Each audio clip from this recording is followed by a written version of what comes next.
stream play for too long. Welcome, Khan. You get to see what peak autism looks like. So I hope you're looking forward to that, because it is certainly going to be one of the many streams that existed. So yes, in this economy, it is insane to get one of those streams from me. Let me just pull something up here. You get to see the nice screen that I copied from somewhere a while ago while I do that. But in the meantime, I hope everyone that is watching is good. I hope you guys are having a nice time despite the orange menace. Despite everything that is happening, because I mean, I can definitely tell you that prices are gonna go up. So if you're not having a good time right now, I don't know what to tell you. You are in for a treat. Anyway, let me change my screen now so that you guys can see what I'm doing. Because obviously that is gonna be necessary if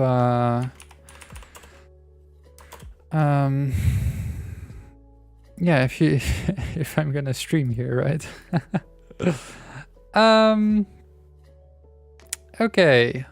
Okay, still pulling up some stuff. I'm very sorry, I'm supposed to have prepared myself a little bit better for this, but you know what?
Nice. I don't know how long my microphone was disconnected for, but I'm gonna show you my my game right now, and it's obviously City Skylines.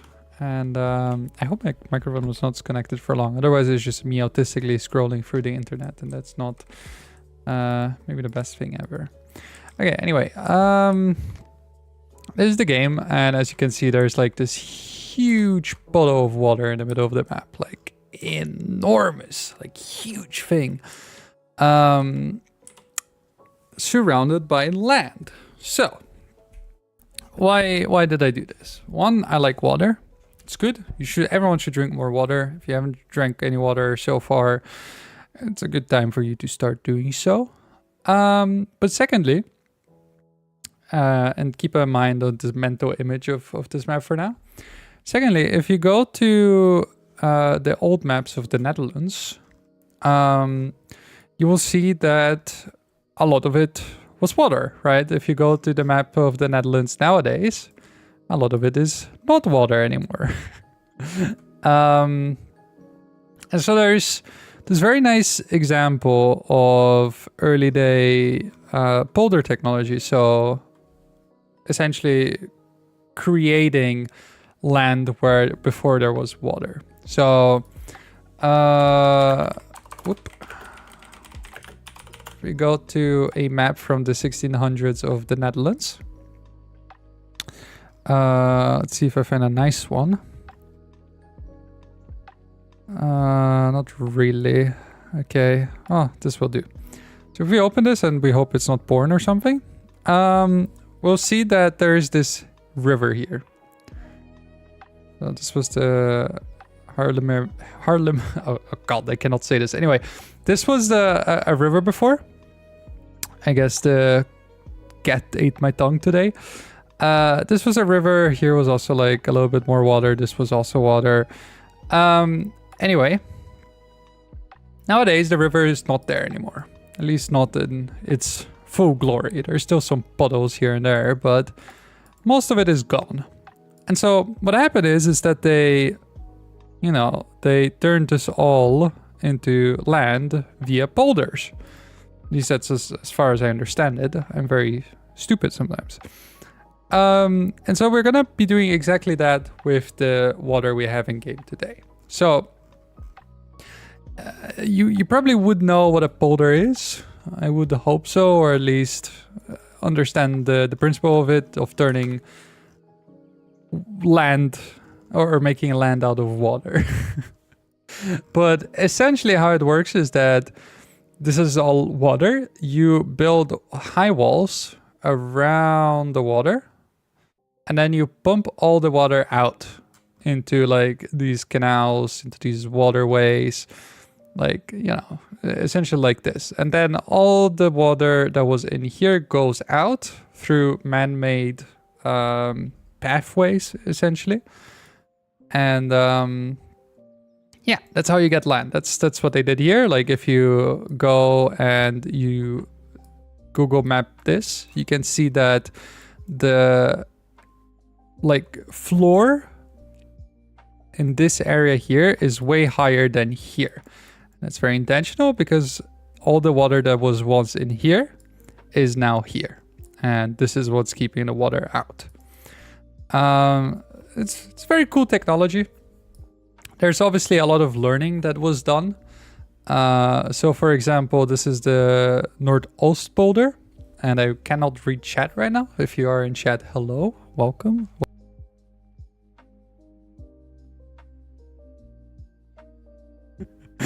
I am limited by my screens right now. But this is the Nordost Polder, and this was built before World War II, but it started before World War II, but it was essentially reaching its end stages by World War II. And same principle applies here. Oh, I guess that is not where I want it to be. Same principle applies here. You should see that this wall right here is way higher than everything else.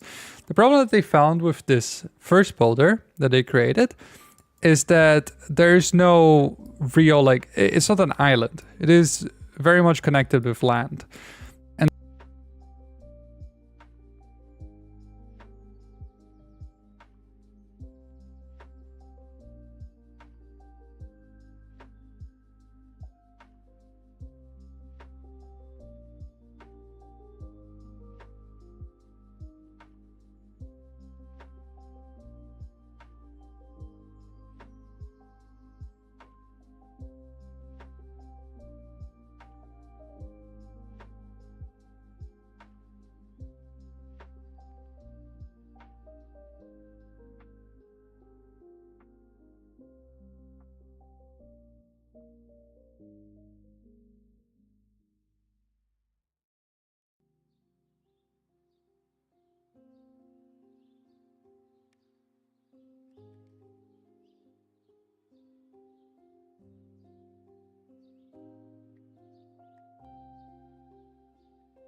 I am going to yell.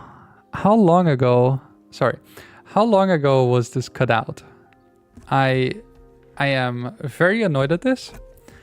At least you got to see some cool Google Maps images, right? Isn't that nice? That must have been amazing. I just explained essentially the entire plan of this operation. And, you know, I did go over that again, like a minute, 5 minutes-ish, after the second polder. Ah, shit. Well, it should be very simple. Okay. Well, thank you for sticking around. Like, hey, you guys are awesome.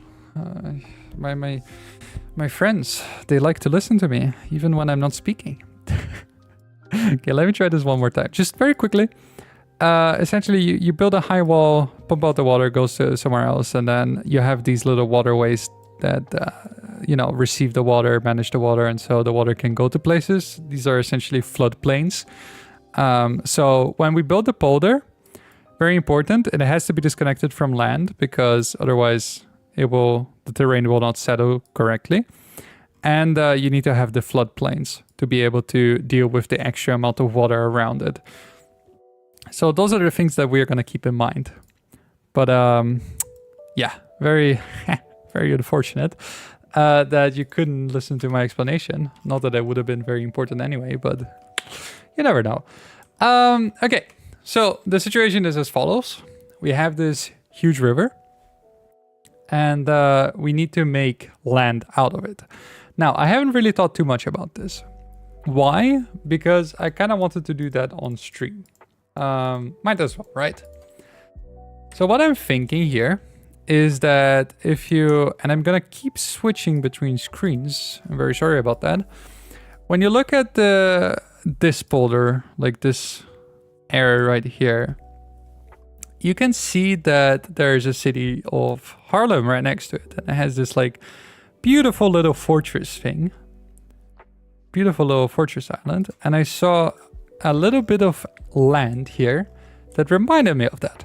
So what I think I'm gonna start with is I'm gonna start to build the polder here, but keep the water inside for now. And then roughly design how this should look like, right? And so I know then how the water would react because I'm not gonna drain any actual water. All the water that is right now on the map will stay on the map. So I'll have to find ways to deal with that. I'm not gonna like put down a bunch of water pumping stations just to, make it very easy on me. Not gonna do that. Yeah, so that is the first thing. But now let's think about how we want to do this. So first of all, we agreed that it's not gonna be something that gets connected to land. And so we're gonna have rivers all around this polder one way or another.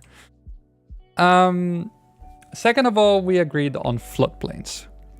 So we're gonna have to designate some areas around here that are floodplains. Something we need to keep in mind is that there's train connections here. So for example, this would not serve as a very good floodplain. We can terraform as much as we want. We just cannot, delete things, if that makes sense, or delete water. We can delete certainly these tracks a little bit, reorganize it. But, okay. That was my pep talk. So let's get it started. How do I get rid of this? Let's put this right here. You're good there.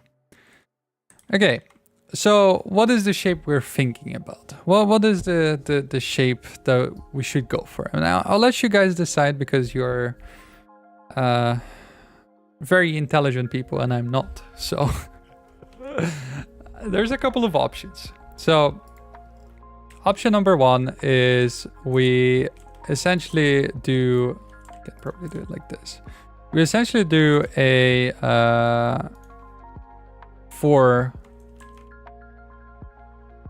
rectangle. That's what they're called. We essentially do a rectangle here, and that should be very simple. It's not too dissimilar from the one in Flevoland that I showed to you, the second polder essentially. It feels a little bit uncreative though.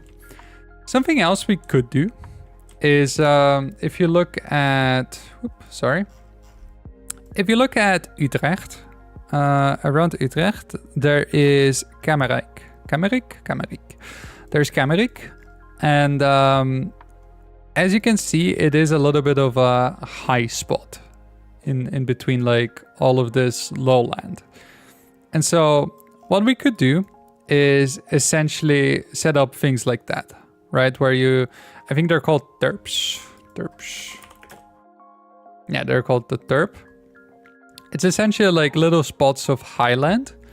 And then we just set them up like this, right? And then we have little villages that get connected. And then the floodland, the floodplains are all around them.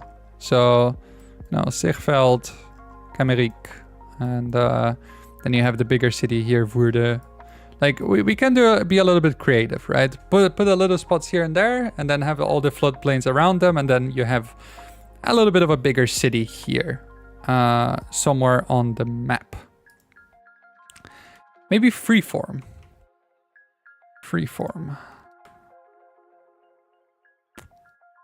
Just randomly raise places. Is that what you mean by that?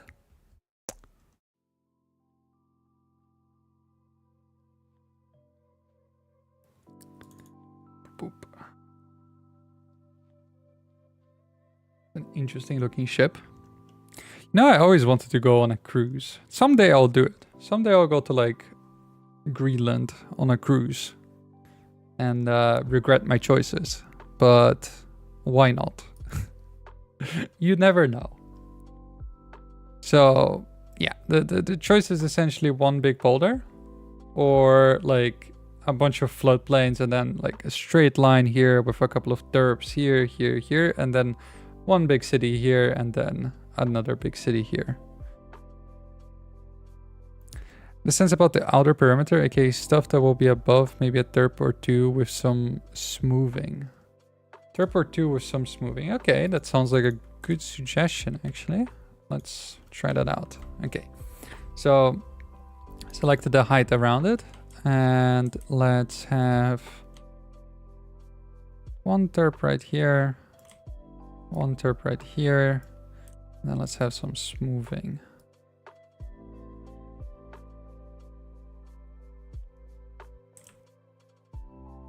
Okay, so we would have then two villages here.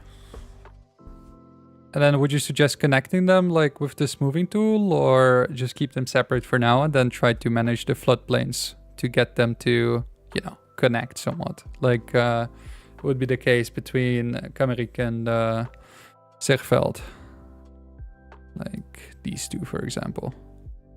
And then you would have a bigger city somewhere.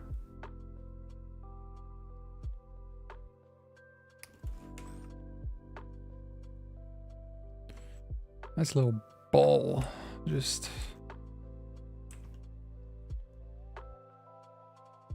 If you make a really big line here, then a 5-year-old would laugh, maybe.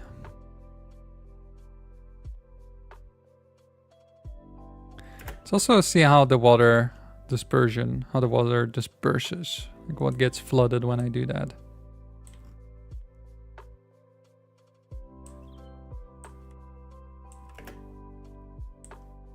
Okay, so maybe a bridge in between. So a bridge in between. Okay. Let's have a sea titties. You know what? I was thinking about balls, but sea titties. That is the real game changer. Let's let's do that then. Let's build a bridge here. I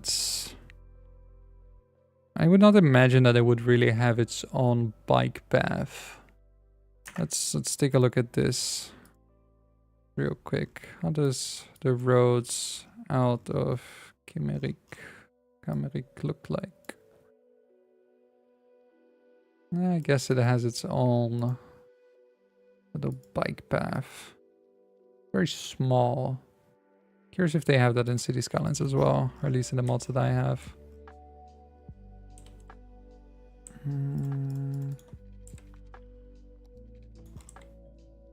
Yeah, I guess this is kind of it, right? The bike path is just too big, but I guess it cannot be helped. Yeah, let's do that then. Okay, so we're gonna have a bridge between these two. Oop. And we're gonna keep them raised for now.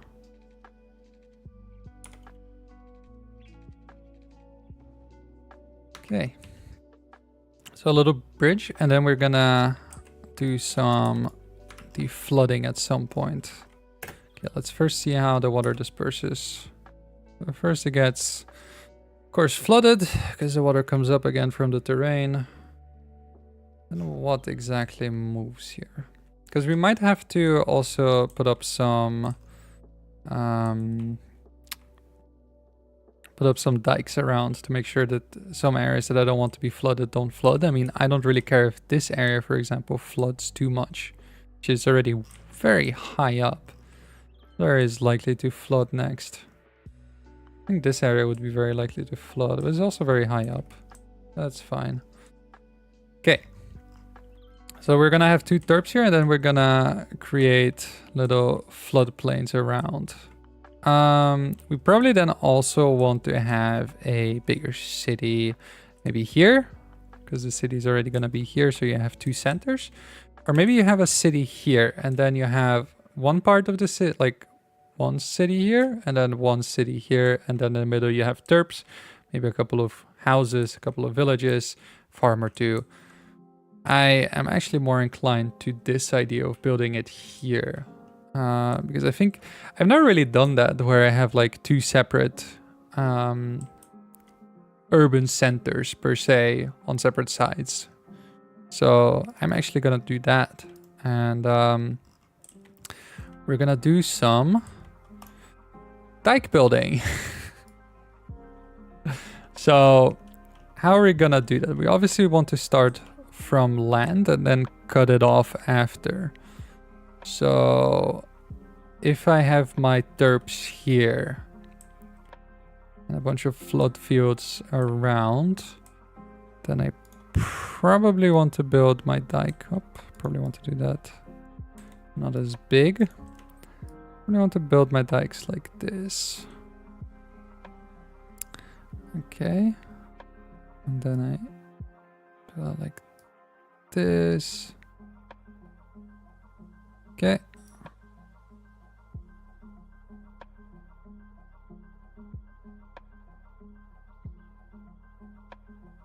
Cut this off. I don't want it to be connected with land again. The other polder that I showed in real life had massive problems because it didn't let water. It connected to land instead of being an island.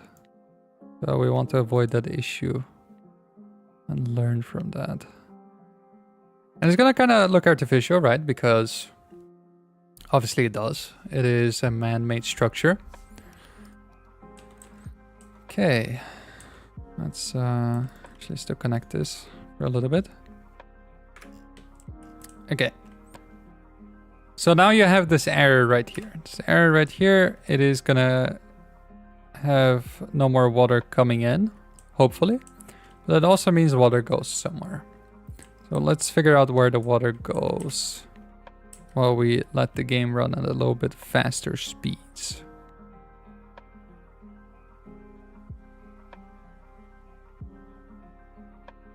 Is there water coming in? Not really. Okay, so this area is getting flooded now. So is this, although the water is moving out. Okay, so this area is getting flooded. I'm okay with that. I don't really see any use for this area either way. Okay, cool. So usually what would happen now is that you would have a bunch of water pumping. And that is very hard to do in this game. At least I have not figured out how to really do that. But in real life, what they would do is they would set up windmills. And these windmills would then throw essentially the water inside, outside. Now, can't really do that here. So it looks kind of funny. I like it. Can't really do that here. So from what I could tell, it is an idea to have the freshwater outlet be set up right under them. to just get the water out. And as I said, I'm happy to have, you know, the this area be flooded. So I'm gonna let all the water come out from that side. I'm also gonna fix this part of the boulder, because otherwise it's gonna leak water in and out. Okay, so it's not really connected to anything. We'll obviously need some pumps. Let's get those pumps set up.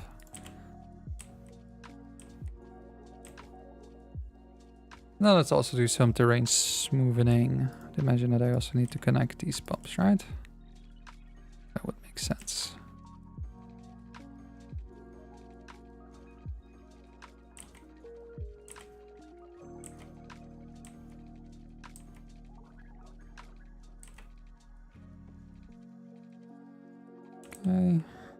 Okay, and if I remember how to play this game correctly, then that should do it.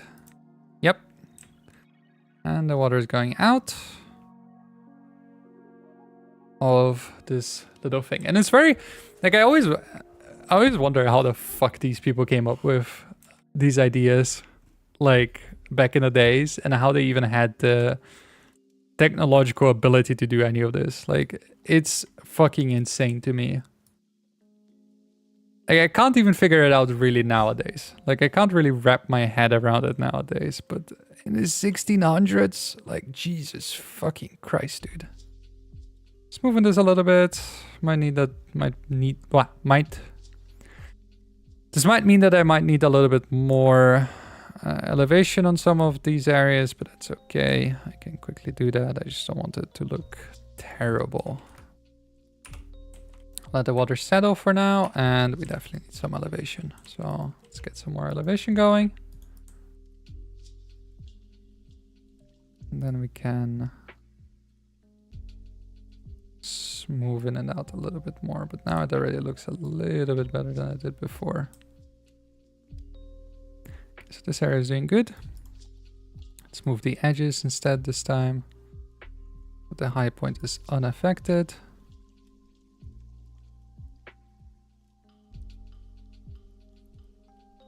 And that should do the trick. And we can straighten things out a little bit, because this looks a little bit, you know, crooked. That's okay. Okay, now it's just a matter of waiting and fixing breaches where breaches happen. In this case, a breach happened here. It's okay. There's a little bit of a breach here. A couple of fun facts about the water system in the Netherlands, right? Because why not? During the, I don't remember exactly which of the French-Dutch wars it happened in. I think actually it's the Second English-Dutch War. I can quickly Google this. Let's go to Google. Why not? That's the wrong page. This is the wrong page.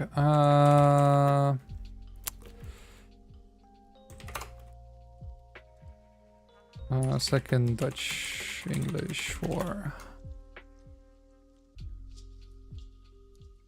Pretty sure water lines were used to keep out.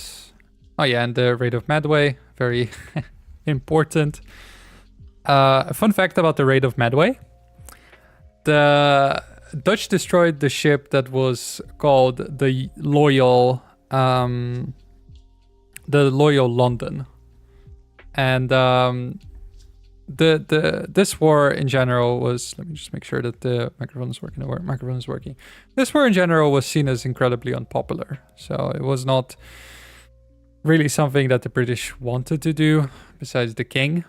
And the Loyal London was destroyed. And the king said, well, I fought this very unpopular war that no one wanted to fight. And I seem to have lost quite a bit. Well, how about you pay me, City of London, to repair the ship that is so called after you? And the city refused to pay him the cost for repair. So the king called the Loyal London just the HMS London.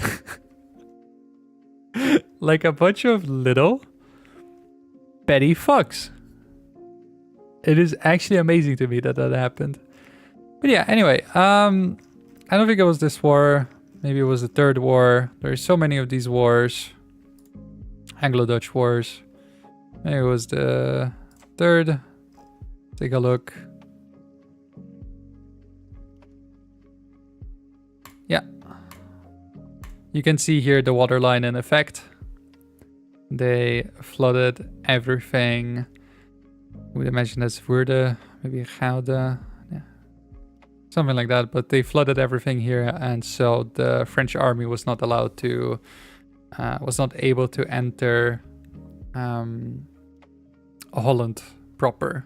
So that they only occupied the rest of the country, which is, I mean, unfortunate, but it could be worse. And yeah, this was essentially the rampjaar. Fun fact, the Netherlands was having a period of regency without any stadholders, which, I mean, they're essentially just glorified kings anyway. But they had a period of without a stadholder from the Orange Nassau family, which is the family that reigns nowadays. Instead, it was Johan de Witt that was the stadholder, and because this war was so terrible on the Dutch economy and the Dutch people, they ended up eating him in the outside the Binnenhof in Den Haag. And there's a little statue to the prime minister or the stadholder that was eaten right here, kind of hidden away. Yeah, but the water line served a very important role in that. So let's go back to building our own little water line per se. So it is going okay with the draining. And didn't they eat another one? No. That was the only one. They did eat his brother, if that's what you're meaning. But that was the only stadholder that they that they ate, at least that I'm aware of. Ay. Okay, let's keep fixing some breaches. Oh, didn't mean to do that.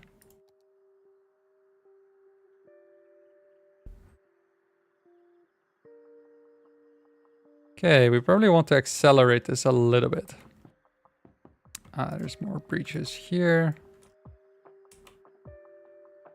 Probably want to accelerate this a little bit. So reinforce this area. And let's cordon off this area for now. Let's bring up more of this setup. It was the Czechs that threw people out the window? Yeah, I remember that from somewhere. Not exactly sure from where, but I think it was during the Reformation that they did that.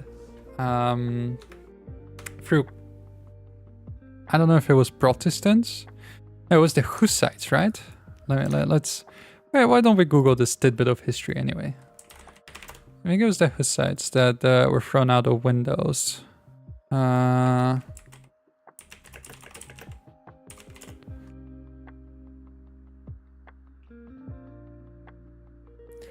The defenestration of Paris, of Prague. The defenestration of Prague. Okay, let's see. Yeah, this was it.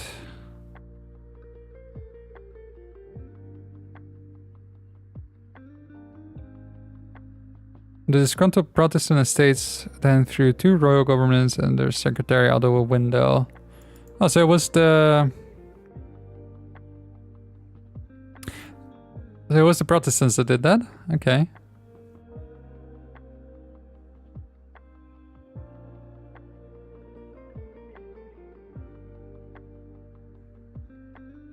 Yeah, So Protestants, I'm not sure if Hussites would then be included in that, but yes, the Czechs did do some fuck shit as well. They just didn't eat them. Ooh. Ah, nice. I see that this is going quite well. Okay, just moving out this area a little bit more then.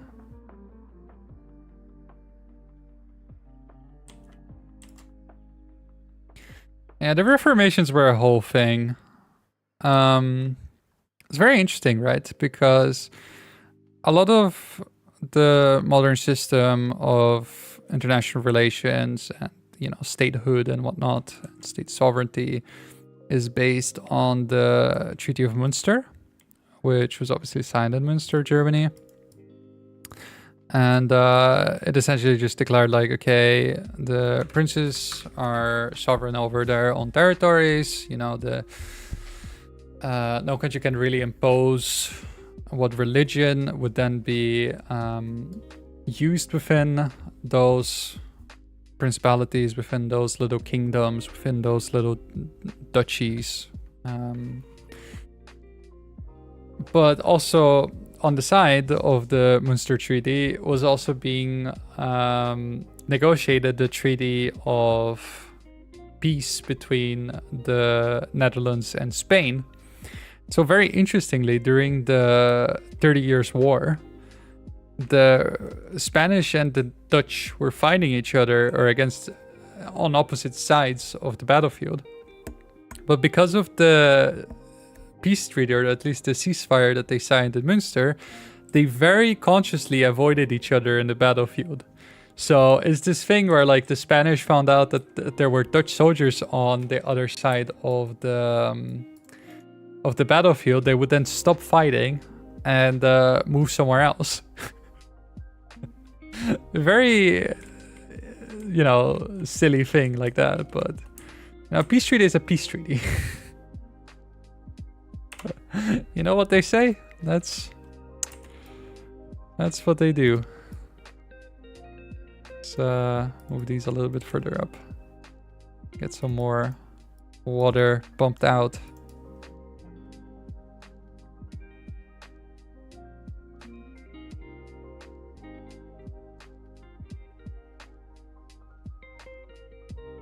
Let's also have this go out here.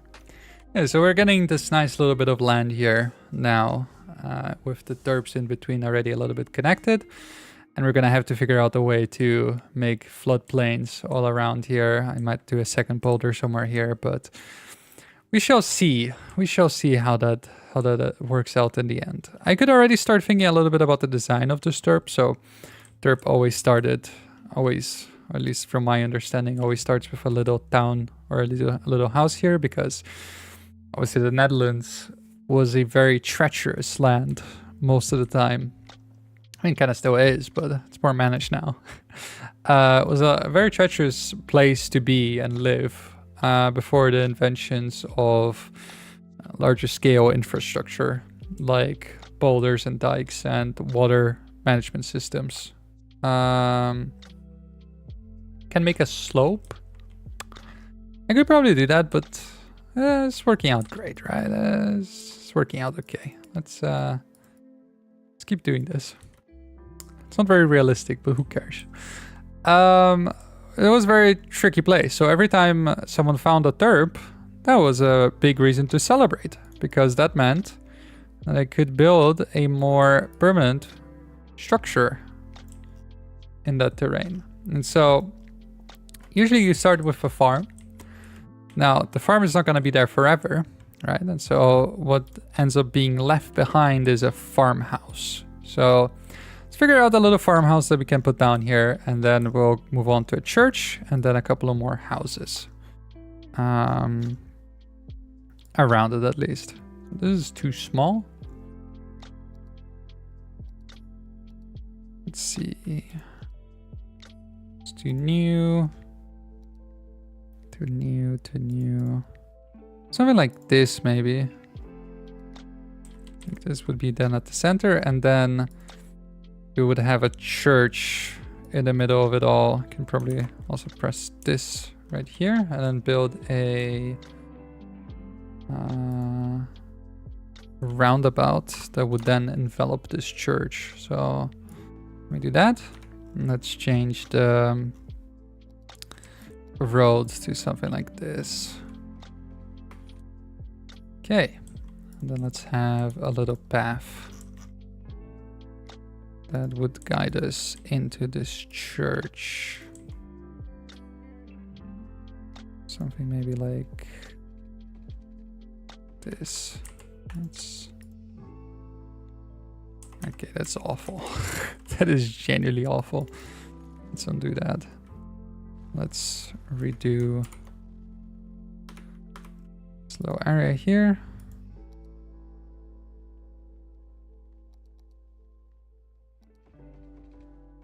So I can just place down the church and then we can worry about all the rest. So let's go to all. See if there's something Dutch here. It's a very big church in Rotterdam. It's not gonna fit. Okay, let's go church. Okay, this one seems very good and promising. So let's place down this one. We also have that one. So which one do we prefer for an old town church? There's a church from Slota. Ooh, this is a 13th century village church. I think this is a good one. I think this is a very good contender for, you know, churchhood. I guess. Me also, because I am a very lazy sloth, I am gonna skip on one thing, and that is sanitation. I'm just gonna quickly build this thing in here. Just like that. And then that should do the trick. I don't think I need to connect them, but I'm gonna connect them anyway. And then later on I can manage this a little bit better.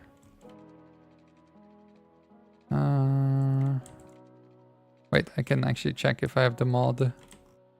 Yeah, I do have the mod that already connects everything without me really having to do much. So let's try this. Let's have this in here. Okay, now I need to find a way to connect that. Maybe the church would be a little bit higher up. I think that is something that would make sense. Church is a little bit high up, and then I need to find a little road that I can use to connect the church with the rest. Maybe there's a nice little spot here. How do I activate anarchy again? Here. A nice spot.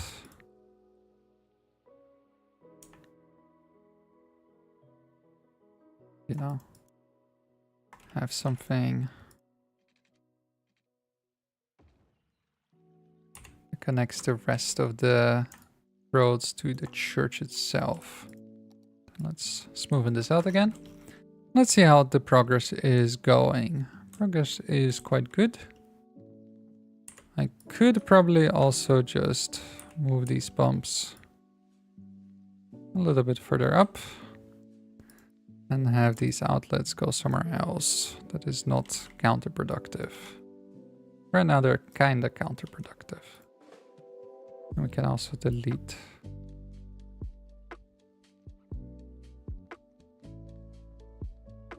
these windmills right here. And also smoothen the terrain, or at least flatten the terrain again.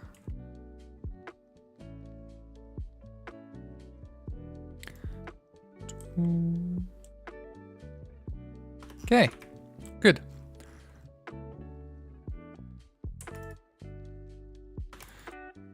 All right, so now you would have a bunch of houses around the new church that just appeared. We're gonna look for very old houses, like nice old looking houses that would make sense to be there. Like this one. One maybe not. That one maybe not. Maybe something like this, like really close to the church as well. buying these 2 assets. Looks nice, look nice. And I'm gonna have a little garden in the back, but let's worry about it in a little bit.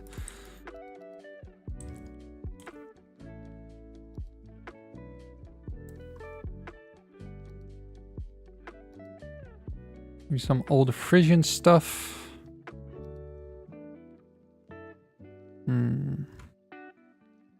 So back in the days, the demographic like lines were a lot, at least in the Netherlands, a lot different than they are nowadays. So up until like the 14th century, a lot of the Netherlands was ruled by the Frisi, or the modern day Frisians, I guess. And the Frisi, they were fighting over control of a lot of the Netherlands against the Franks that came from France, that came from the Rhine region, looking for new land to settle. So there was a lot of demographic fighting in at least the middle part of the Netherlands. So what is nowadays Frisia used to be a lot bigger, used to be a lot more expanded. So for reference, if I go to Google Maps right now, you will be able to see what I mean very shortly. So this area here used to be of Frisian population, or at least, you know, Frisian, I won't say ethnicity, but that sounds a little bit incorrect, but whatever. And so if you go, for example, to the island of Marke, at least from memory, you should be able to see a lot of these. If I can see outside, should be able to see some of these old Frisian houses. Yes, exactly. So exactly like these. So Utrecht was also an area that was fought over by the Frisi and the Franks, but not a lot of the old Frisian design really survived. In fact, I cannot really remember any time that I saw some of that Frisian design. Some elements of it survive in architecture, but I'm not really a historian in architecture or anything like that to be able to comfortably say what elements really survive. Either way, it's very interesting that this part of the world kind of still remained. I think they were also used to call West Frisia at some point, but it doesn't really matter. It's very interesting to see like what elements of the Frisian culture really survived after the Franks took over. My general point is that it is cool to look at Frisian architecture.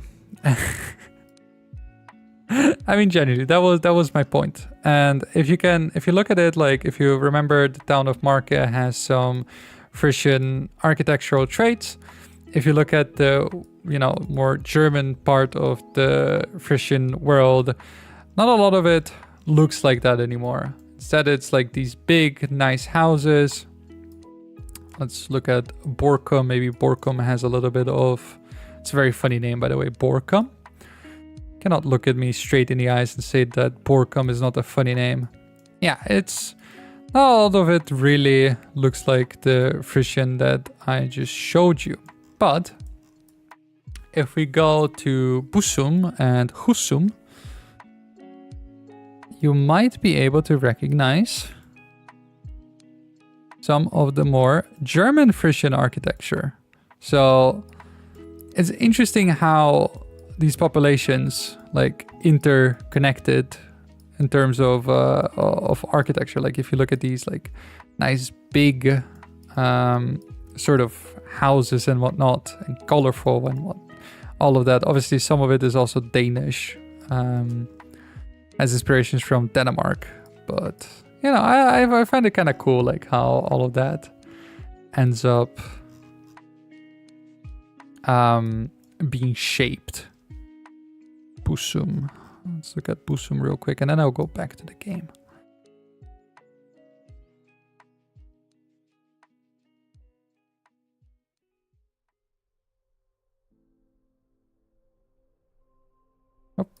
That's not what I meant to do.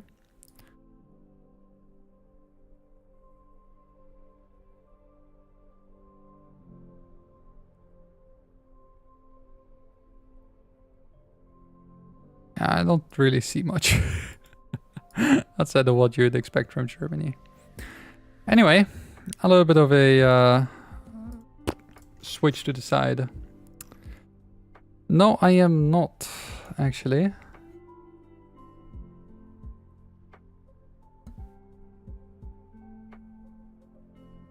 Hello, fishy. I speak it, I live here. I'm not Dutch, though. I'm sorry to disappoint.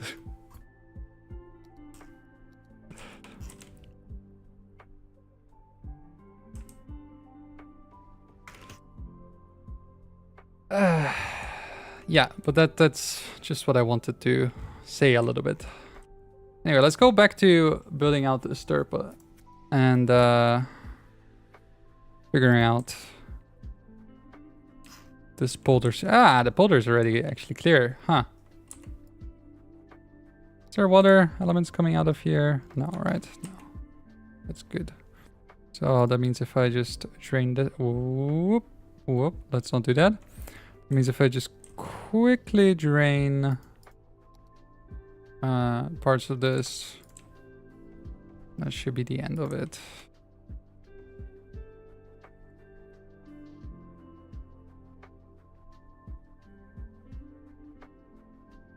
All right, well, let's cut the cord. Now we have a very ugly looking river or polder, not river.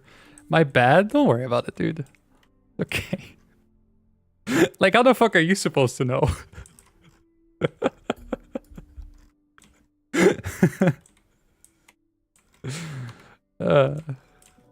Don't worry about it.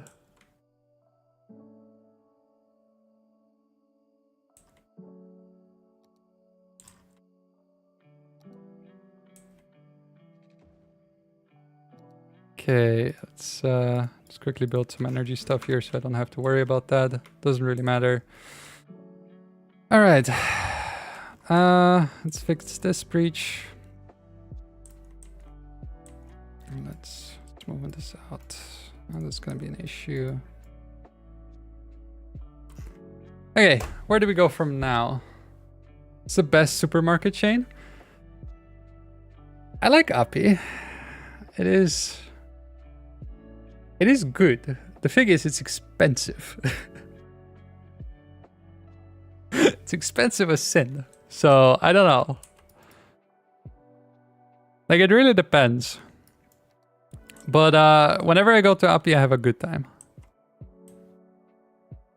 Oh, you're Belgian. Well, welcome, my Flemish friend, I would imagine.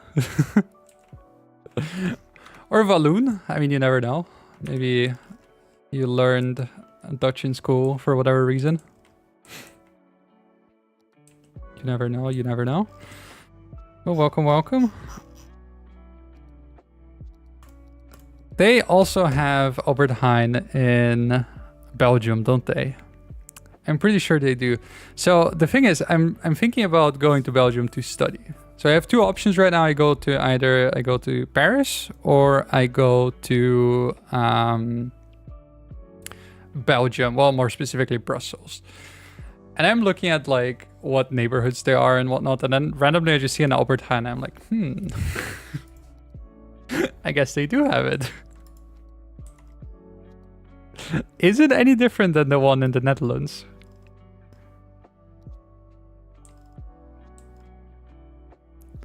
Like, I know, for example, Aldi from Germany, or is it Lidl? I don't remember. But it's one of the two that has a division between North and South, and curiously, South also encompasses England, for whatever reason. But they have, like, the distinction between North and South. I don't know if Albert Heijn has that. But it would not surprise me too much.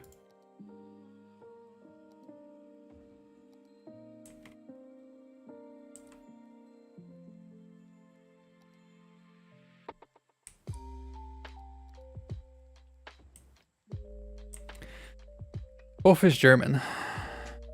Both are German.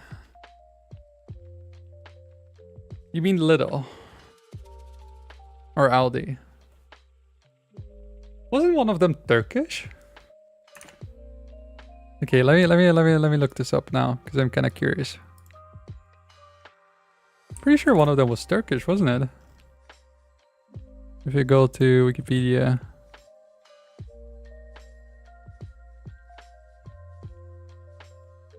Okay, no, this one is German in Batavia, huh? Interesting. Random Easter egg, I guess. Aldi's headquarters in the United States is in Batavia. What about Lidl? I might be dreaming this, by the way. No, also German. Why did I think they're... What? What about this one? I know that this one is a colonial chain. Like, oh, let me actually put this in English. Oops. So this used to be like the... let me pull my German out of my ass, but I think Khan might know this. Something about a buying society for colonial stuff. Oh, purchasing cooperative of colonial goods retailers. Oh, very good of me. I am kind of stupid. I haven't been inside one from the Netherlands, but I'm guessing they are the same. That makes sense. That is also what my guess would be.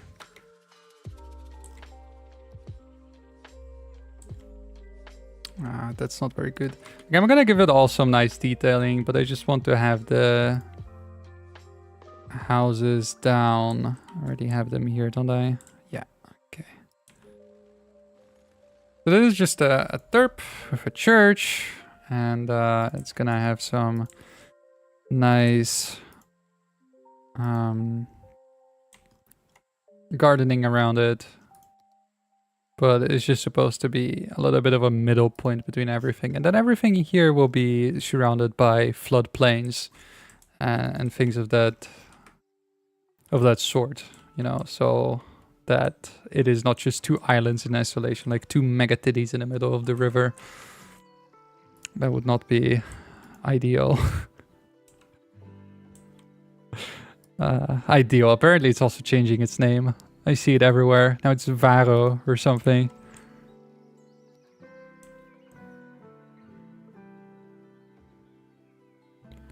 Ay. Like at university. So IDEO is a platform. Yeah, IDEO is a platform for like paying stuff. And I'm not too sure about it. Like, is it government run or whatever? I know it's changing its name now and it's getting a more European touch to it. More European coordination. But it is changing its name. And so it is everywhere. Like, it is everywhere that the IDEO is changing its name or IDEO is changing to something else. But the thing is, they never really explain what that means to you. So my worry is that they put these ads everywhere. And when I am at university, I see the trams like with these huge like IDEO is changing its name thing.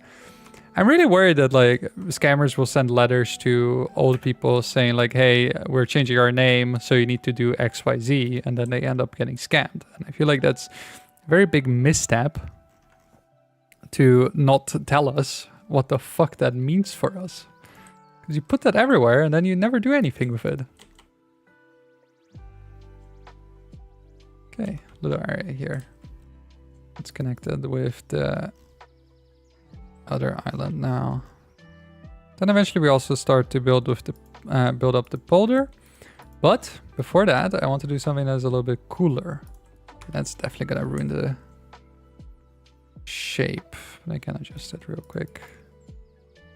I'll do something a little bit cooler. Which is starting with this. I want to do a sort of, you know, Harlem, at least the northern part of Harlem situation here with a little fortress, urban center, urban city, whatever. I want to work on that. So let's get that going. Let's get the retaining walls set up. I think I want these ones. And let's see what we can do with this. Boop.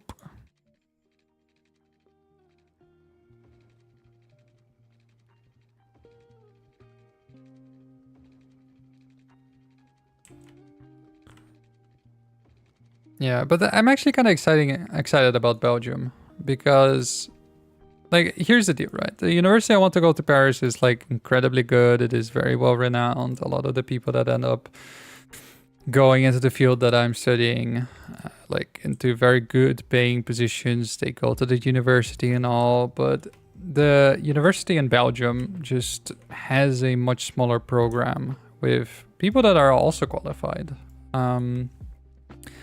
And like the difference between then competing with, I don't know, 50, 70, 100 people in the Paris program for any sort of attention compared to just competing with another 40 people in the Belgian program. And the fact that it's in Belgium, so I don't really have to, you know, learn another language. I can appreciate that. But I don't know, that kind of is compelling. But at the same time, the master in Belgium is only 1 year long, and I am a lazy fuck. And I kind of like the idea of a 2-year master. I mean, I'm gonna do a master after that anyway, but I like the idea of a longer master just to procrastinate. But at the same time, I also don't want to be a lazy fuck. So doing a 1-year master, considering I'm already going to do a master after anyway, might be the way to go. I don't know. I have to check all of that. It's decisions, you know? Decisions.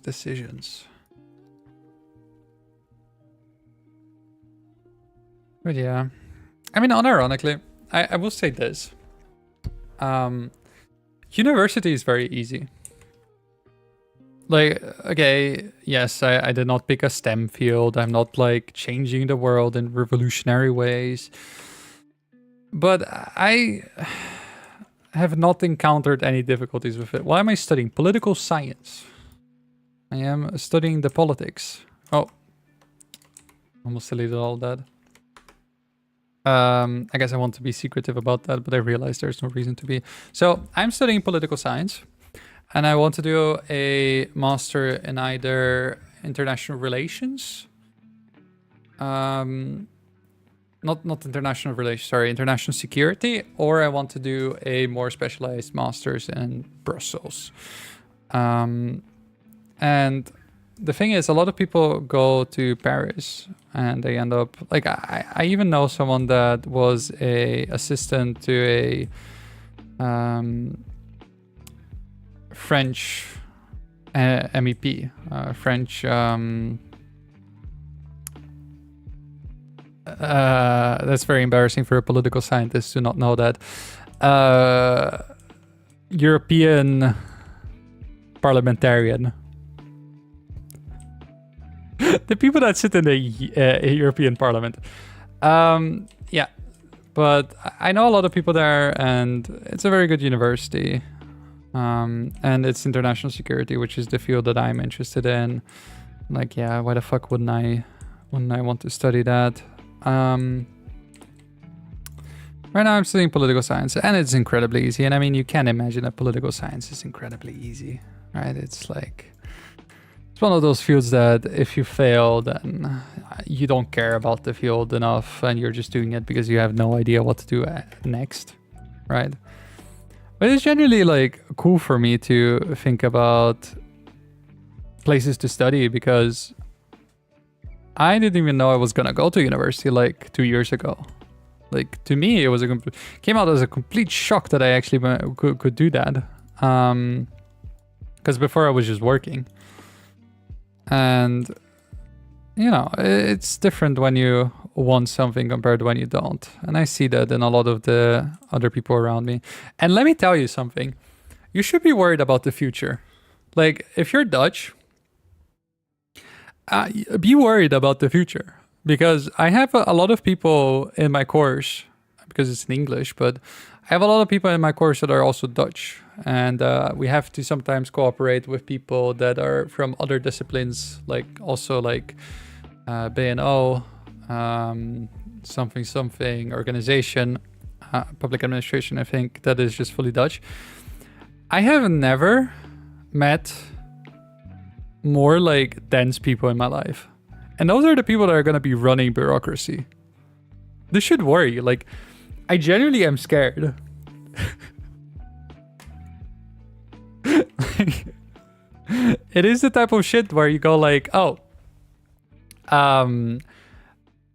what is something very simple in public administration? And they have to look up ChatGPT answers. I'm like, yeah, I don't think you can do that all the time.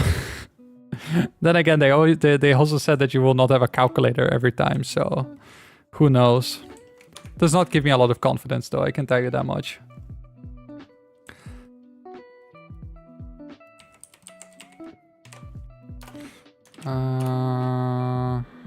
What would that be called in English?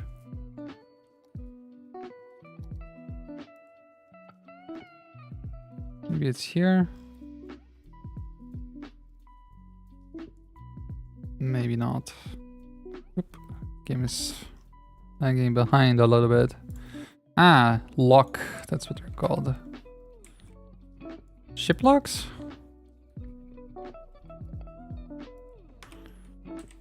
Something like that.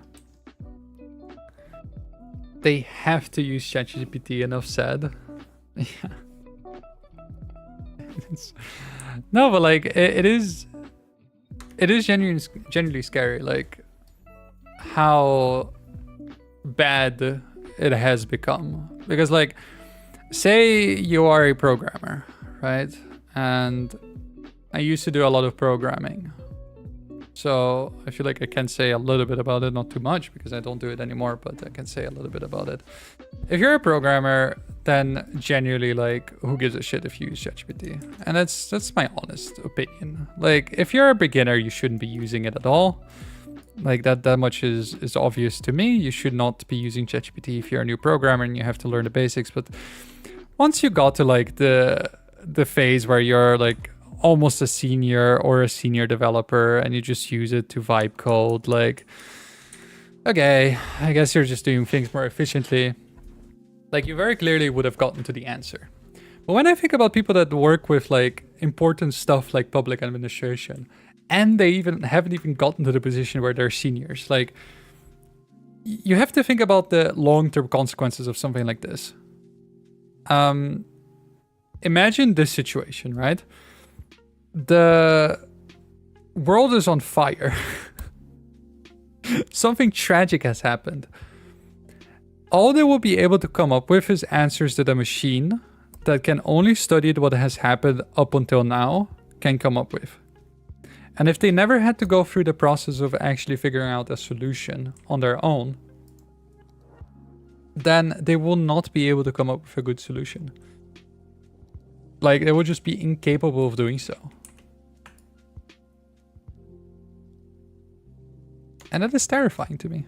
Like, those are the intellectual giants of our generation. Is people that cannot think for themselves.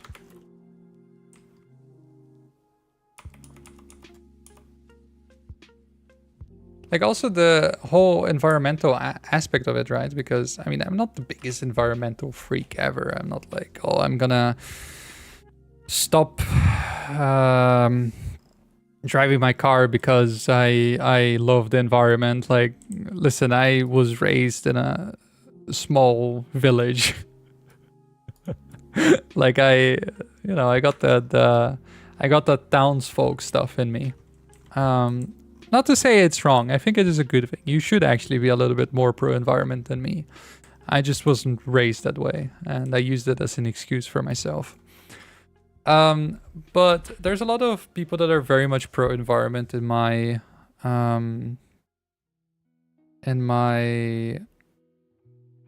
university. And you know, they use ChatGPT and they do all the things that pollute the world, but they're very super into like, you know, cutting carbon emissions. And I mean, if you think about it to a certain extent, you know, your personal usage will never offset what Amazon does in one day. But, you know, at least don't use ChatGPT. Use like the one that the Chinese came up with, Sonar Cloud or something, that is a lot less polluting, you know? I don't know, something. Come on. Like, you cannot tell me that I'm a bad person because I don't really care too much about it and then do nothing about it and use the things that are very polluting that big companies come up with. I don't know. Like, controversial area right now. I am an old person complaining about the world. And that's at least how I feel like. I feel very old at 24. Yeah, I'm 24. I was gonna say shit, I'm 25, but no, I'm still 24. I'm still closer to 20. Let's go. I'll just go ask the M generator with words instead of numbers.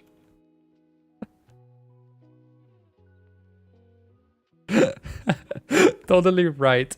You're not slow to react. You have just solutions for the future. Honestly, my favorite genre of like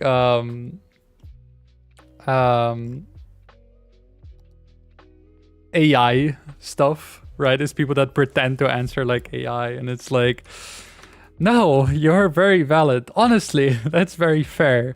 You should have cheated on your husband. It is not because you're a bad person, but because your needs weren't met.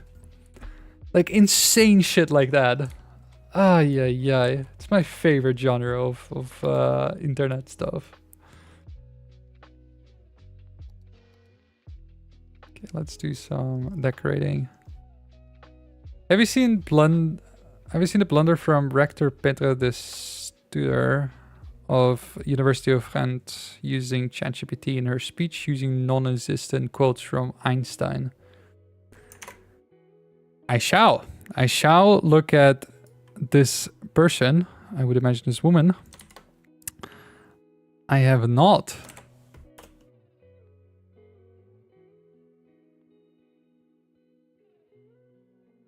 Okay, let's see if there's like okay,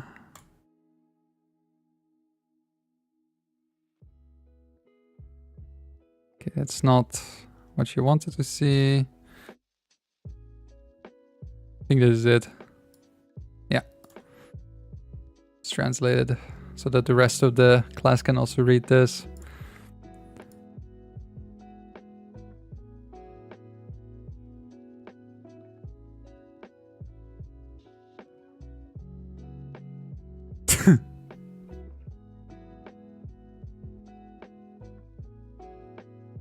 Oh, let me read this out for you. Sorry, I am reading this for myself, and I remember the quality of the stream is probably not as good that you can read it. Dogma is the enemy of progression. You may know it. They are the words of the new rector of the University of Ghent, Petre de Studer. I hope I'm saying that correctly. My pronunciation was never my forte. In her inauguration speech from September, she refers to her speech to Einstein. These words, dogma is the enemy of progression. Einstein spoke out in his speech at the Sorbonne in 1929. I mean, it's AI, it's Google translated. It's not ideal. As it turns out, Einstein never made such a statement. The quote was created via artificial intelligence. The principle confirms after reporting from Apache investigative journalist. Holy shit, I read like a fourth grader. No, I have not seen that report. That's actually really funny. Let me put this to the side. I need to read about that later. I remember it was a huge scandal in Norway as well. Oh, I don't know if you saw, but I think someone in the Workers' Party here in the Netherlands, I don't remember exactly what it was. She said that she got an MBA, or she had a university degree, something, and she ended up not having that. And she was very sad about it. And like, maybe D66 actually. But it's like, essentially she said like, yeah, the party knew it was okay, but they still lied to the government. So, I don't know. I don't know the details. I'm very fuzzy on the details. I remember my girlfriend telling me about this, and I do not remember shit about it now. In New Zealand, a private firm got flack for using AI for government contracts after it started making up laws. Don't remember the details though. I like the lawyer that used AI for the first time. Like the first lawyer that used ChatGPT. I thought that was the funniest thing to read about because I was like, yeah, like, come on, no one's going to be silly enough to use AI for important things. And now, I mean, not so silly anymore, you know? That's just the way it is. Like, I genuinely could not understand. Yeah, fraud because she lied. That makes sense. I mean, it is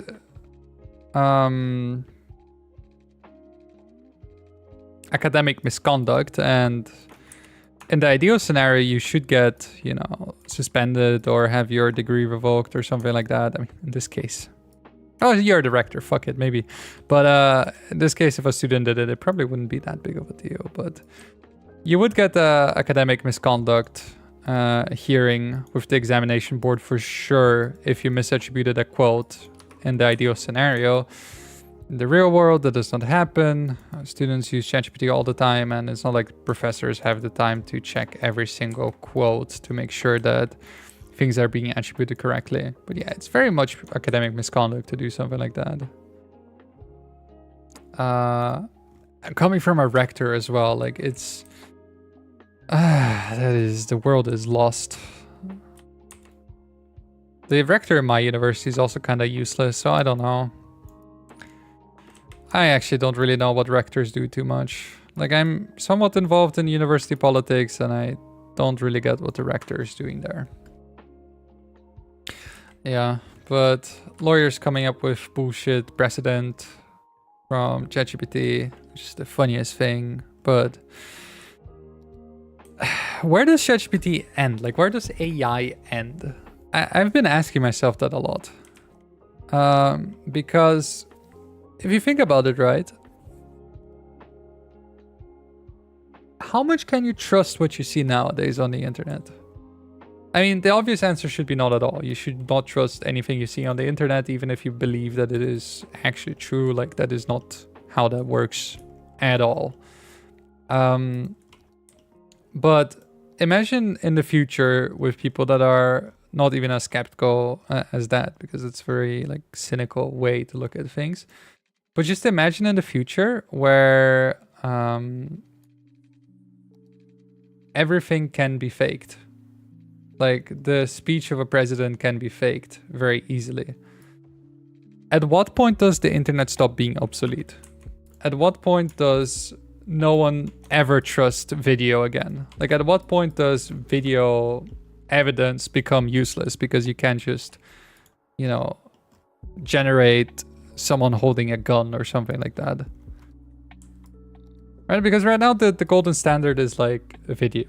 You can argue that maybe some parts of the video were altered or something like that, but you probably cannot really get away with this never even happened, I was never there, I don't know what this video is about. Like, at what point does video not become worth anything? At what point can we not use the internet anymore? We lost the ability to think for ourselves? Yeah. Oh, for sure. Do not look at university students for that. Like, that is... The intellectual giants of our future are completely fucked. And I mean, listen, I don't blame them. Right? It is just so convenient to use ChatGPT to do your assignment. And I mean, it's not like the Netherlands is really the place where a lot of thriving, or, well, thriving is happening a lot, but a lot of like, I'm gonna do my best, right? I'm gonna get the best grade possible and I'm gonna work really hard. It's not really in the genes, right? It's a 6 is good enough, and if I got a 7, I'm happy. So, you know, if you live in a culture like that, and, you know, if you generate your text with ChatGPT and it gives you a 6, at the end of the day, you got your degree. Like, that's really all you wanted anyway. But I'm really scared in the future that like, the people that were the 6, you know, the 6 earners, they don't even earn the 6s anymore.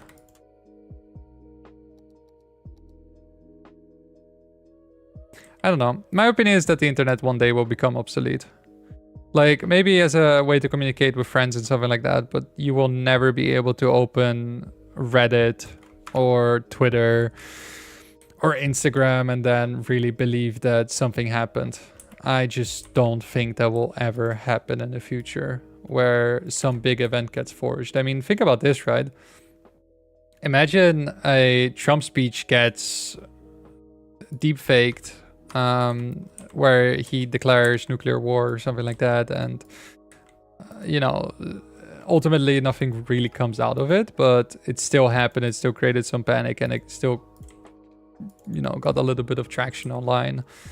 That is gonna be the end of social media as a news platform. And all this like talk of democratizing news and whatnot is just gonna end. And we're gonna go back to the old mainstream media ways of accessing our news. I don't know.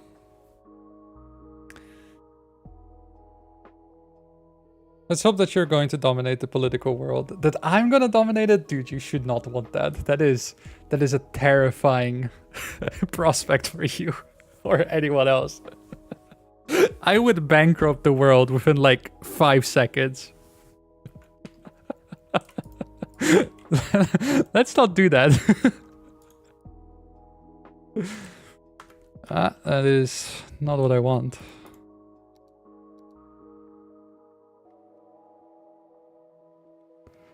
I just want to be some random faceless bureaucrat in Brussels or Den Haag and just, you know, exist.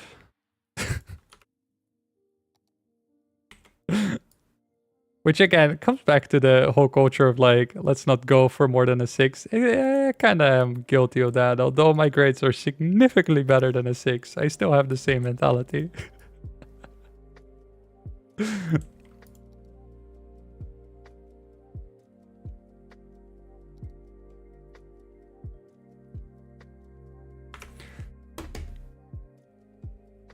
You seem reasonable, to be honest. I would vote for you. Do not do that. Like, just do not. Like, here's the thing, right? A lot of people always tell me like, oh, why don't you become a politician and whatnot? And it's, I don't have it in me. Like, I genuinely just do not have it in me to do something like that.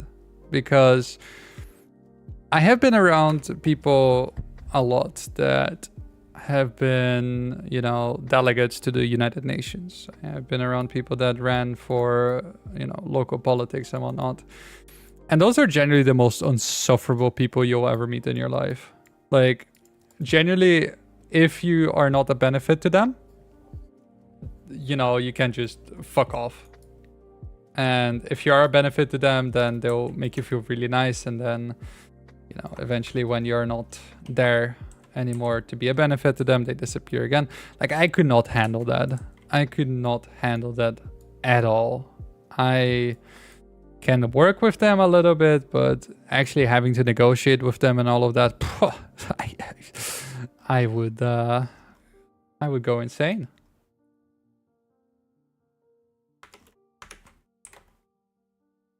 Plus, political scientists tend to not be politicians. That's a mistake a lot of people do when they get into the study of political science. They think that, oh, actually, I'm going to study to become a politician. And it's like, no, actually, the people that know about politics tend to not be the politicians. Studying politics is more about studying the theories behind it and then specializing in an area. Politicians tend to be lawyers. Although I have one professor that is a political scientist by profession, that is a parliamentarian in the first chamber of the Netherlands. So I guess that's kind of cool that we have a political scientist in there.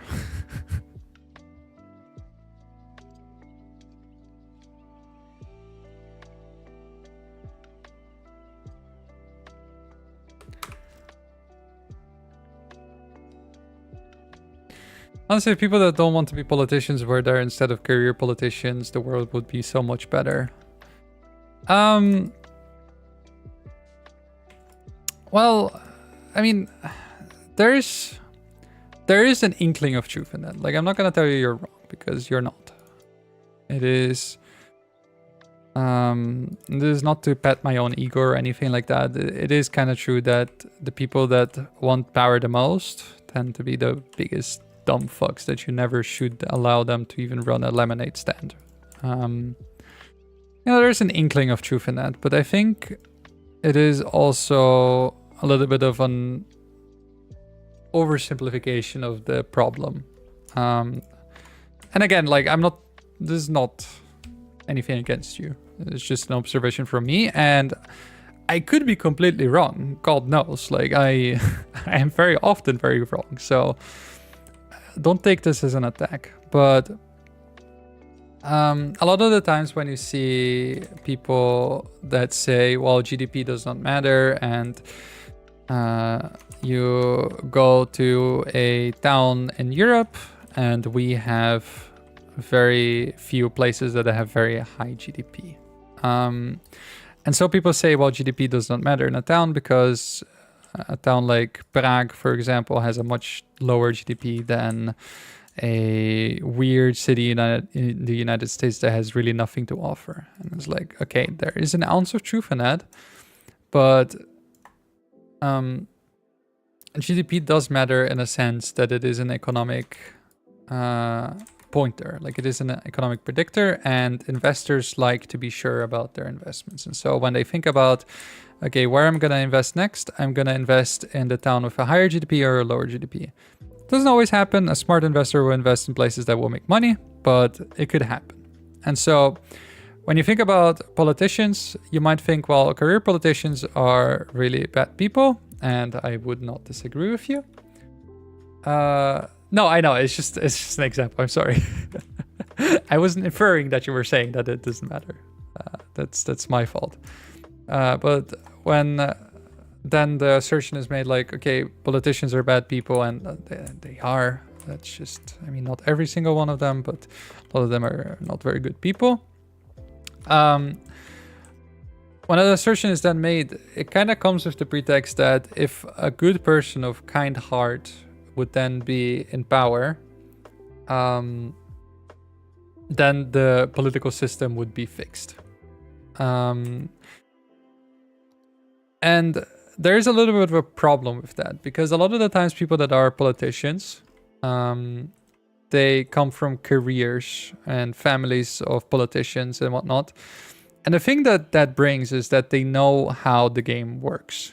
They understand who they need to kiss the ass of to get any type of funding. And a person that does not know that will not succeed even with the purest of intentions. And so I'm not going to advocate for China. I'm not going to do that. But if you look at China, you have a very big like history of the same people or the same families ending up in politics. And that brings a lot of stability. And so weirdly enough, if you look at China, you can see a lot of continuation through policies. And it also is a little bit of the quirk of the system, right? Because it's not like China is the bastion of democracy. It is not like, there's new candidates. And so if you had a system, if you had the same thing in Europe, then it would be different or similar or anything like that. But it is true that the people, the families that do tend to stay in power, they do tend to know whose ass to kiss. Yeah.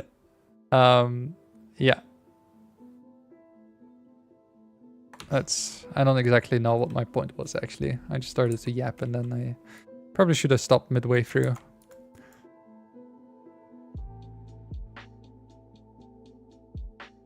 Like I said, I'm gonna do a polder and I'm doing an entire fortress.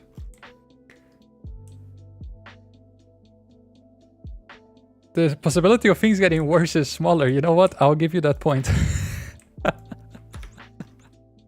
That is very fair. That is, yeah, I can see that.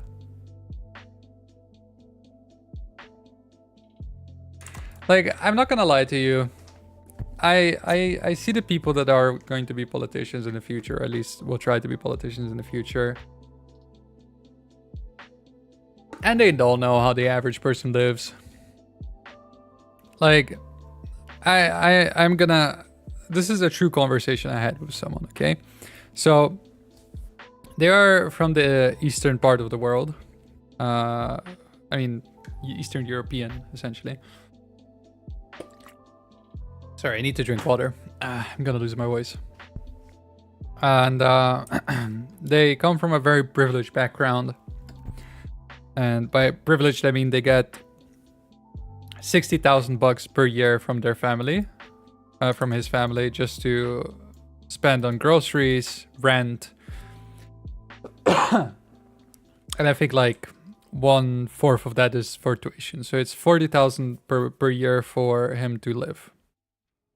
And then he gets an additional amount of money to travel and things like that. And so I see him in Scotland, then to, you know, Germany, then to Italy, then to well, Dubai not, but places like that.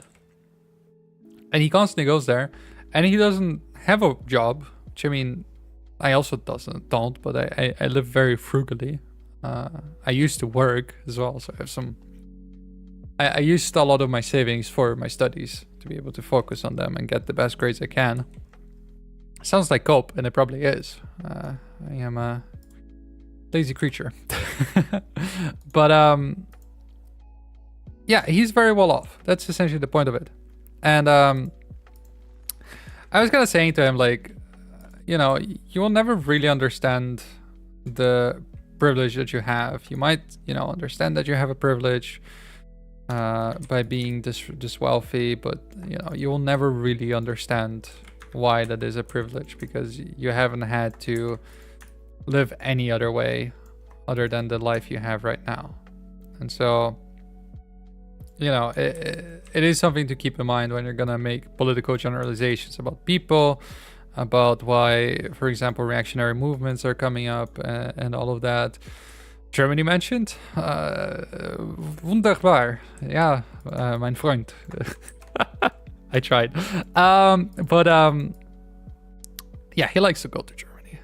You'll be pleased to hear that Germany is very popular in the Eastern world, Eastern European world.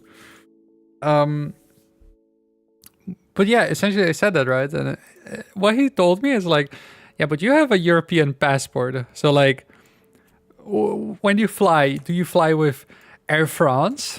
Do you fly with Lufthansa? Do you fly with KLM? Because I have to fly with Turkish Airways sometimes. And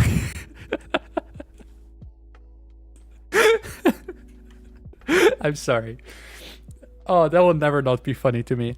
And like he kind of made the point for me that he'll never understand the privilege that he has. Like a local, let's go.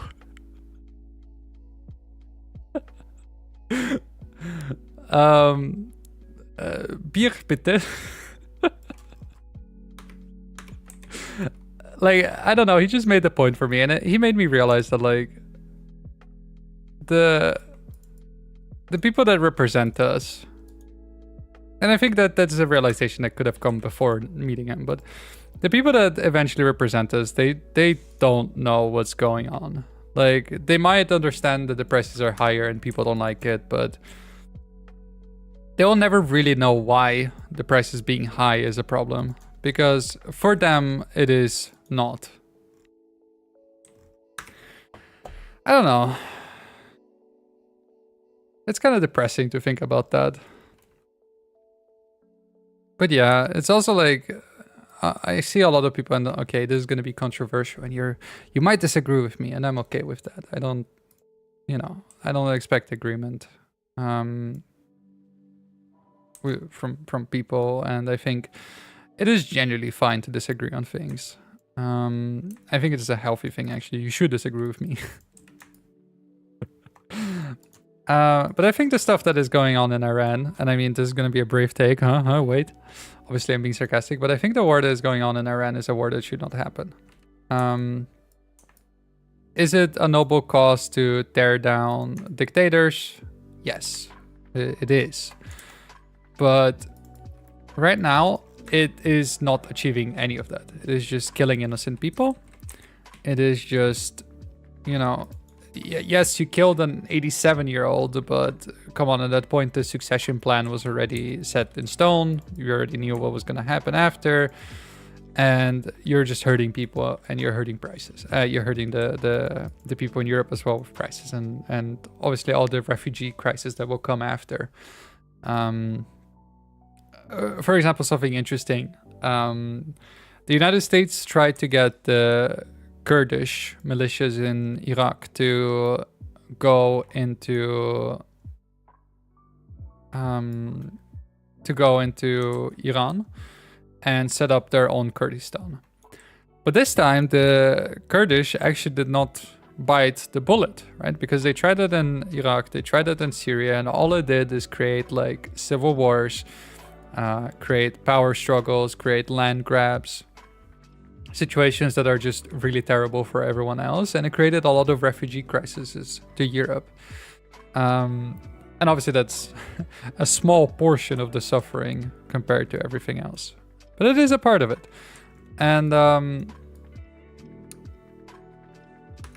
if we get a full-blown war in Iran again, like, there's very likely gonna be another wave of refugees. And the prices are gonna be incredibly high. And, you know, that is not very good politically for anyone. And also just in general, it's not very good for anyone. No one wants this. And yes, you're right, they're not there for any good reasons, at least in my opinion. You know, if they were there for actual genuine reasons of overthrowing the government, then, you know, maybe I could think about it in some other way, but they're not, so. And the people that I talk to about this type of topics, that are people that are generally gonna be working in that field in the future, they don't seem to grasp the human dimension of it. Like, they seem to think about, yes, we're gonna LARP as liberators, yes, we're gonna LARP as people that are gonna liberate the people of Iran, and we're gonna ignore that actually all the bombs that are dropped in Iran also kill children and innocent and the elderly and the very people that we are trying to liberate. Let's ignore all of that, and let's just say, yes, let's LARP as liberators. And they just kind of ignore that that there's a human dimension to it, that there's human beings involved, and that really bothers me. Like, those are the people that are going to be my coworkers in the future, right? Those are the people that I'm going to have to argue about policy with. And the brief insight that I had into this world just does not encourage me at all. I know what you mean. I wanted to plan a trip with a friend of mine, and he talked about how it is impossible to travel to the US or Asia for under 5K a week. Wait, how? Whoa. You can easily travel to Asia for under 5K a week. Your friend is smoking something, but yes, like, yeah, here's the thing, right? A lot of people also like to go outside of their home country, and I mean, that is a good thing, right? You should have these experiences, but I have actually learned that traveling within the country that you live in is so enjoyable. Like, you know, you don't have any hassle. You just rent a car or you take a train. Like, if the trains actually arrive, since you're German, but sorry. But, you know, just visit the country that you live in. And I think that's very nice. Like, I have found a lot of places in the Netherlands that I would not have found otherwise. And I had a blast, right? Your backyard should be the place you know the best. And a lot of people end up not knowing their own backyard. Not to say that you cannot travel outside. Of course you should. Like, Asia is sick. The United States was very silly when I went. I will tell you that much. I did not enjoy going to the United States. I would have rather had a, I don't know, I would have rather eaten a pile of ants than going to the United States again. Like, it has its fun, but it is just generally so depressing to see all the poverty in that country. Like, Maastricht is a sweet city. It is. And if you look at in the river, in the bridge, let me show you what I mean by that. You can see some old Roman remains of like the Roman times. Let me show you. If I remember where it is, actually, I have not thought about that too much. But like around here, like you should be able to see some remains of a Roman fortification. I think it was around here. I might be mistaken in this. Has been a while. You can't really see it, but I love the city. I love the city. Like it's also nice because it's divided into, like, if you look at this, you can see the old walls. Not as clearly as with other places here in the Netherlands, but you can like see the outer walls. And back in the days, this city was split in two, which I think is always very awesome. Like a huge river, and it just gets split in two. Yeah, visit. I mean, you know, you're German. There's a lot of Germans there. There's this thing that I don't remember where I heard it. I think my girlfriend's grandpa said that once, or at least my girlfriend told me about it, that every summer the Germans are storming the beaches again because they all go to like the Dutch beaches for vacation. It's some of the quirks, I guess, of having neighbors.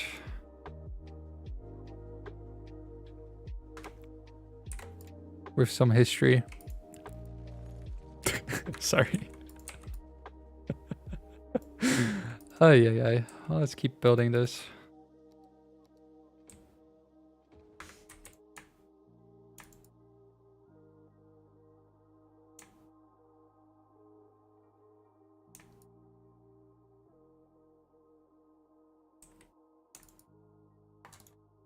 Yeah, there's a lot of German tourists in Maastricht. They have good taste. They do. I mean, come on. I do have to say I like the beaches here. My favorite one is Zandvoort, but that's because of the Formula 1 track. Like, I was there last year, and I had such a good time. Like, I had never been to a Formula 1 track before, and I had been watching Formula 1 since I was very little. Like, my dad got me into it, and I used to do karting when I was younger and all of that. And oh my god, I love that circuit. Very sad that it's going away this year, but you know, eventually good things have to end. It's always funny as well because they named the trains that go to the Formula 1 circuit here the Max Verstappen Express. It's just wonderful little Easter egg. Like they do a lot of that type of little Easter eggs here when there's a Formula 1 race. I think one last bastion here, and then that should be the end of this little city. And the Polder is already dry. Yeah, clear it of this. And we can also start building a little bit out the Polder and then doing the floodplains.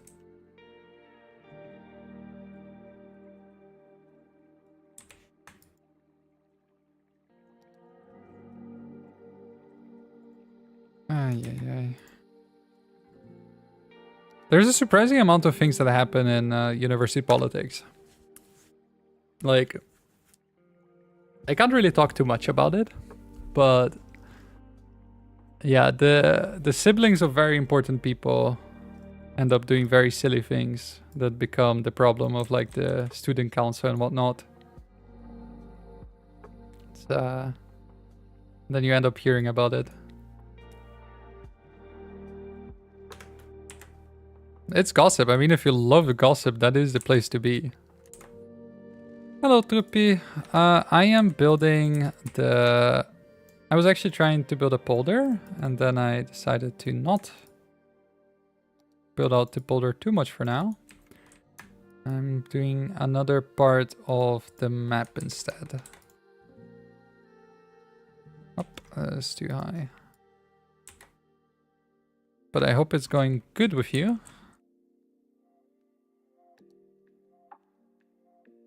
Even though it's only Tuesday today, is it?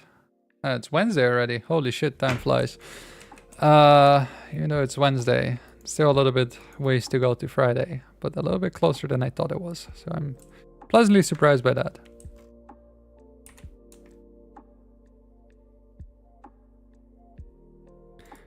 Oh, I remember back when I worked full time, and I was not a university student bum that doesn't need to know what day it is. Friday was just the best thing ever. Honestly, whoever came up with Fridays, that person deserves the best. I mean, I know the modern calendar was done by Julius Caesar and someone else, but like Saturdays as well. Oh my god, Saturdays. Whew. Honestly, the best day. But the problem with Saturdays is that, you know, tomorrow is Sunday. And then after Sunday, then there's work again. But Fridays, you know, there's nothing after. We are skylining the cities. Yes, we are, Choopy. We are indeed. So I'm thinking about what I want to do. So now the layout here is done. That's good. Maybe too many bastions, but who's checking? Wetness day. It's wetness day.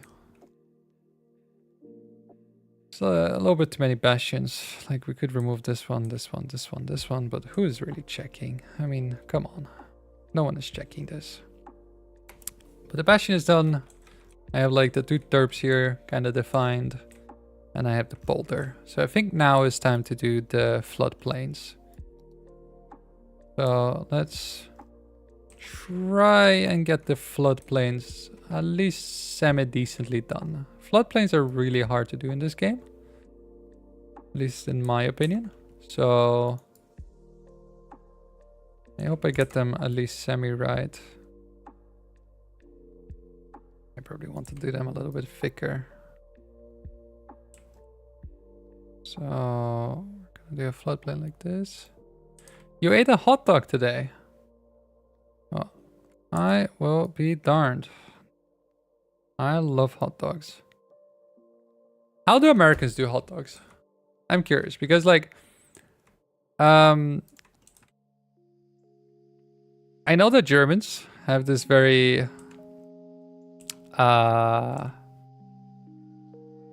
crispy, it's not really the word I'm looking for, but they have this very like, it does a knack.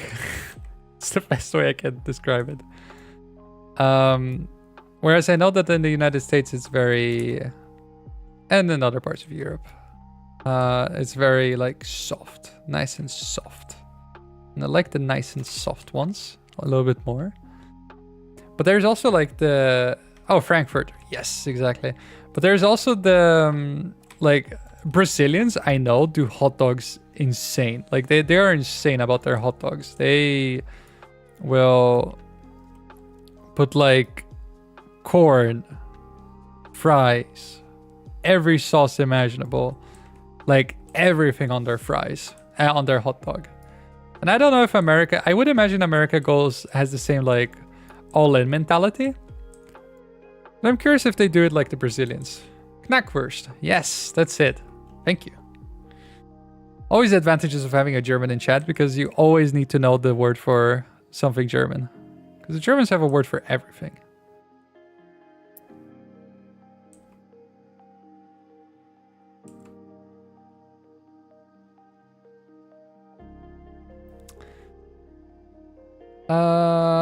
There's this hot dog store that is covered in libertarian posters and other things. I bet they make awesome hot dogs. Place is called Garlic Frank. You're making me hungry. Oh, bro. My girlfriend wakes me up every day with like a song. And I think this will be a little bit embarrassing for her, but she has headphones on, she cannot hear me, so I'll talk about it anyway. She wakes me up with a song that is essentially just saying that she's hungry. Like, she plays it on Spotify, she does not sing it. That would be very embarrassing, I will not tell anyone about that, but... She plays it on Spotify, and then every morning, because usually I make the food, so every morning now I wake up, and my first thought is like, someone is hungry.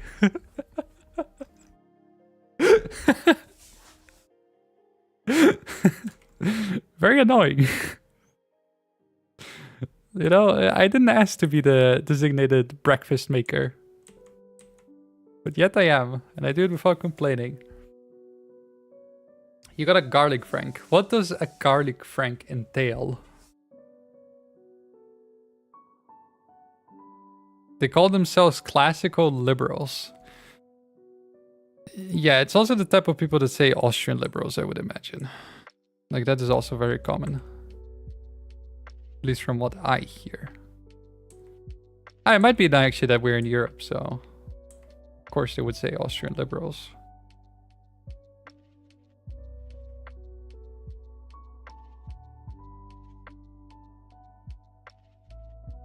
You know, I used to be a libertarian. Might be embarrassing to hear this for some. Might be exciting to hear for others if you're a libertarian, I guess. But I used to be one of you.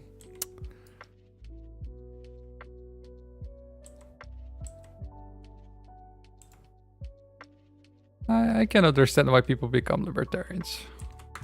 Just American libertarians tend to be kind of weird sometimes.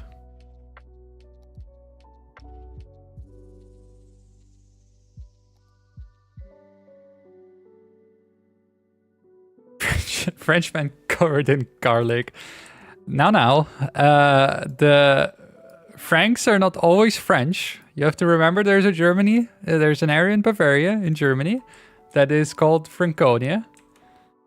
They're the last remains of the Frank. Don't mention France in this chat. This is a French-free chat. I want you to know that.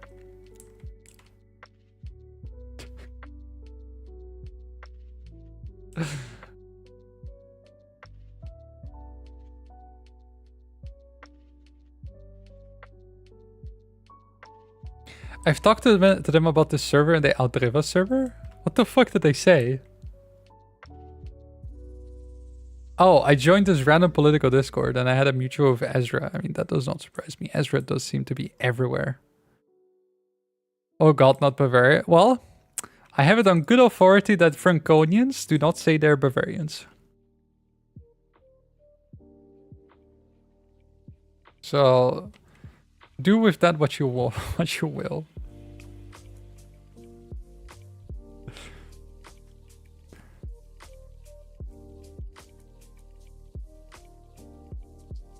Sorry that I forgot to censor French. That's okay. I will forgive you this one time. Just don't let it happen again.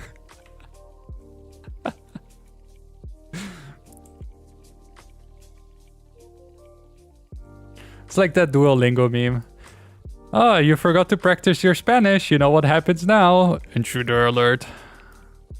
Let me see if I find that. I'm sure everyone knows what the fuck I'm talking about, but...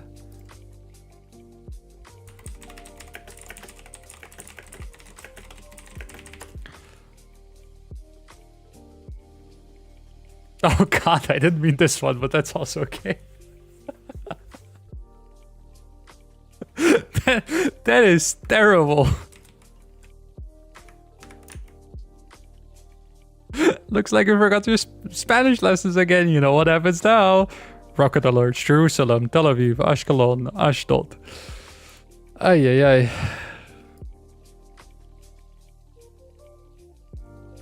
I was a libertarian before discovering class consciousness. Ah, okay.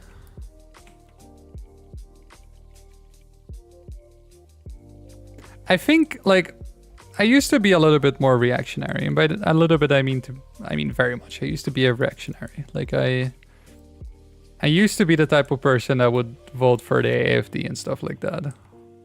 Not, well, maybe not for the AFD, but for parties like that. I cannot think of a party that is similar to the AFD here. Well, PVV, I also would not vote for the Dutch PVV. I don't know. But like, AFD is kind of the most known party that you could think about.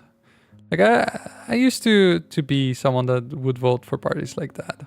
And, I mean, I can't vote for the AFD, and, you know, I never really voted for any parties like that. But if I had the chance to back when I was 16, I would have. So I feel like it helps me relate to why people vote for parties like that a little bit more easily. And I think that makes me a little bit better at what I do, which is studying politics and things like that, because I can empathize with them. And again, like, I hate the elitist, like, notion of politics of like, I know better than you, you know, that's, you would vote for a party like that, then you're just very dumb and things like that. I don't know, I don't like it too much.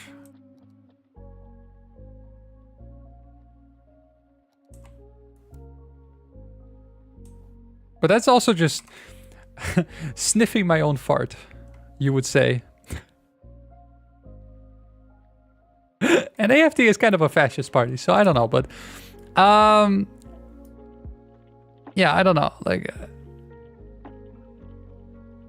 I dug myself into a corner here. I'm gonna stop digging my grave anymore. I'm not a Nazi. I am not a Nazi. I have called the president of Nazism, and he's dead. He's in a grave under Berlin. They always ask me, Mr. President, is orange the new brown? And I always say yes, but not quite the brown like the Nazis. Or like the brown in my pants. I love Trump. Honestly, if he just stayed a comedian, that would have been awesome. East Germany got the worst dishes, I swear to God. Yeah, bro, I feel like eating meat jelly today. Yeah, but then come on, that's just remnants of like the past. Like, you grew up in a world without meat jellies, and so did I, thankfully.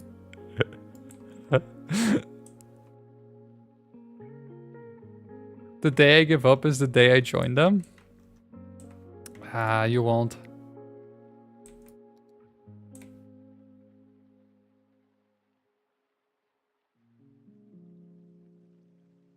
You won't. It's okay.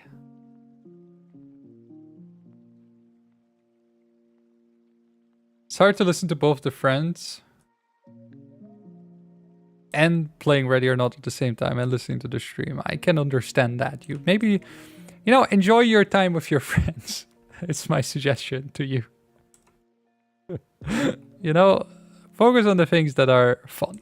And I would imagine playing with your friends is quite fun. Unless it's not, in which case you stick around. Like, buckle up, Chucklefuck. Primary was on a different level. Oh yeah, I was. Like, here's the thing, I was never really a Nazi, right? A lot of people say like, oh, I was a Nazi before I found myself politically. Like, I was never really far right. I just thought the mainstream parties did not have my interest, and maybe this other party would have my interest. And I kind of figured out that maybe they don't. First stream opportunity though. You know what, that's fair. If you want to stick around, stick around. Like, I'm not gonna complain about extra friends to talk to, you know? Should make a smiley face. There you go, just for you.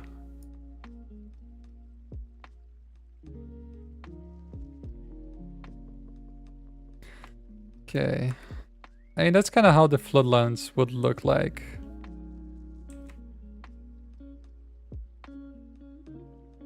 There's a terrifying smiley. Obviously, water would then be trapped in here.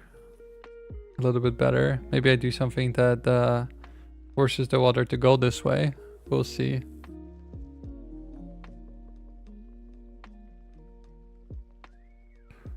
Like maybe have also a lake here. You know what I could do?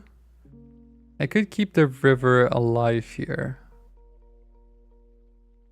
Like I do another polder here, or another cutoff at least. Let's try that, because then it forces the water to come to us actually.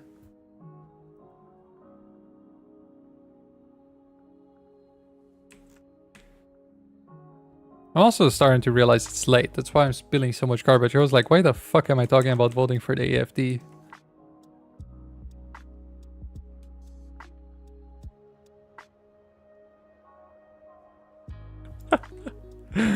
Oh, yeah.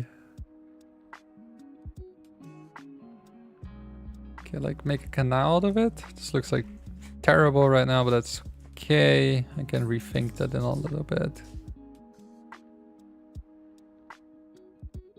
Could actually change the shape of the boulder. Follow this. Make the river like that. I think that's a good idea actually. Then fix any breaks that I see.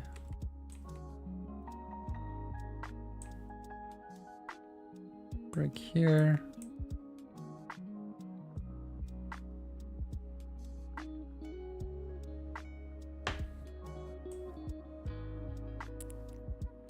Okay. And then I should be able to just have all the like flood lines be actually flooded with water while the river stays intact, and then I could maybe boulder this off a little bit more, like create a little bit of a zone here.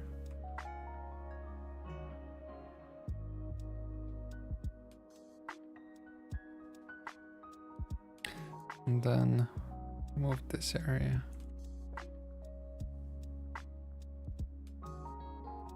Okay. Then I have a little bit of a more interesting shape, I guess, going on than before. Could also boulder this off.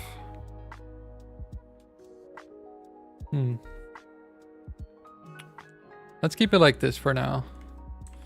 And let's do the same thing we did before. Probably also want some floodplains right here. Let me do a quick one right here.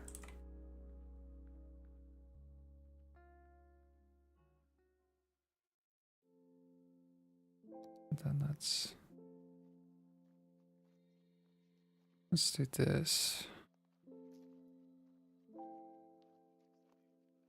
Okay, so essentially what I'm doing now is creating a little bit of an area where the water can actually go to. And that is not too dissimilar to what happens in real life in certain areas. Like if you go to Google Maps and you go to like this area, for example, like this is all artificially created to flood when needed. So that's essentially what I'm building right here. These little areas here that just do some flooding so that the water can go somewhere.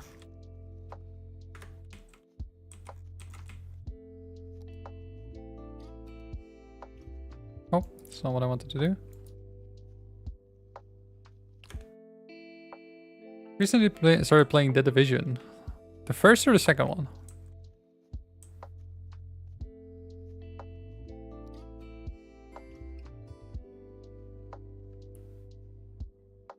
I also give it a little bit more space. And then let's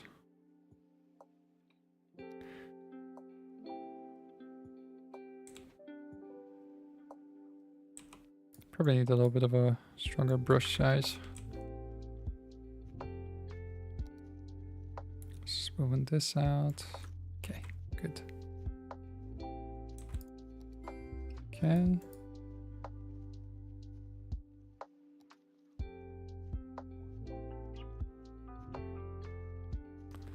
Okay, and then I can probably remove this.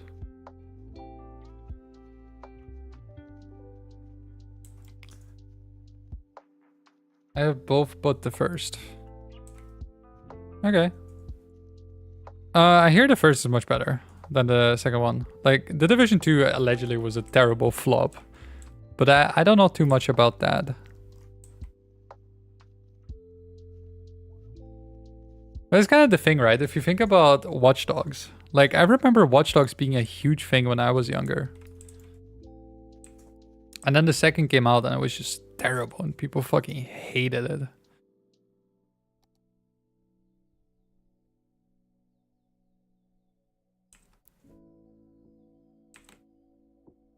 It's kind of like Cars. Like, okay, Cars 2 is not bad by any means, but Cars 2 is just not Cars 2, you know? Cars 3 is Cars 2.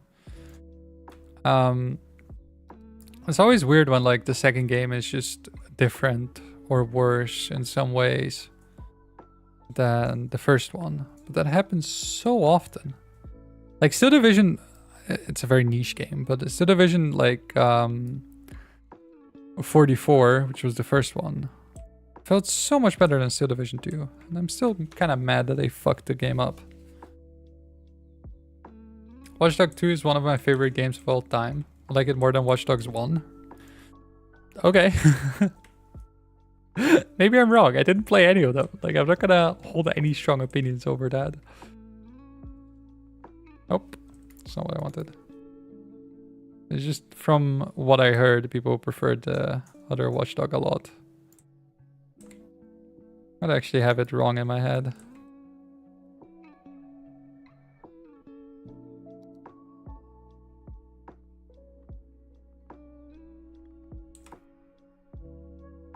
They usually don't live up to the hype.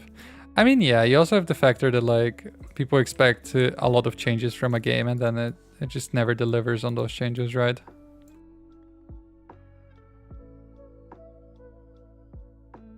If you treat it as a completely separate game, it's much better. I can see that argument being made. Yeah, it's also the expectation, but also like the first game was its own product, whereas the second game will be judged to the first game in comparison to the first game, or in relation to the first game with the lore of the first game, how the first game played, and things like that. I can definitely see that like if you judge it as a separate game, it probably is better. Definitely want to do these water lines here a little bit thinner. Right now they're way too big.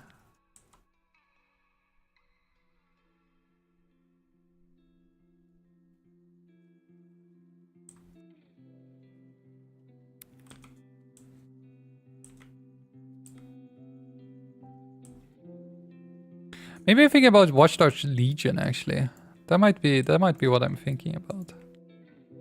Because I was thinking maybe it was the other Watch Dog actually that people hated. Now that you mention it.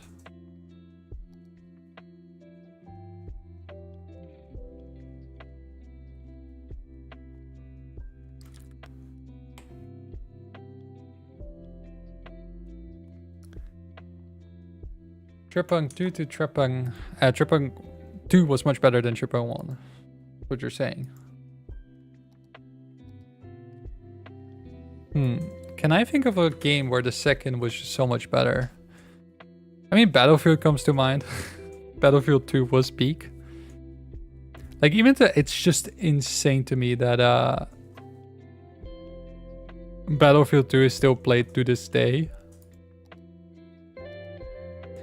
Granted, it's mostly just the Polish community keeping it alive, but still people playing it, you know? That's the truth. I find that really insane.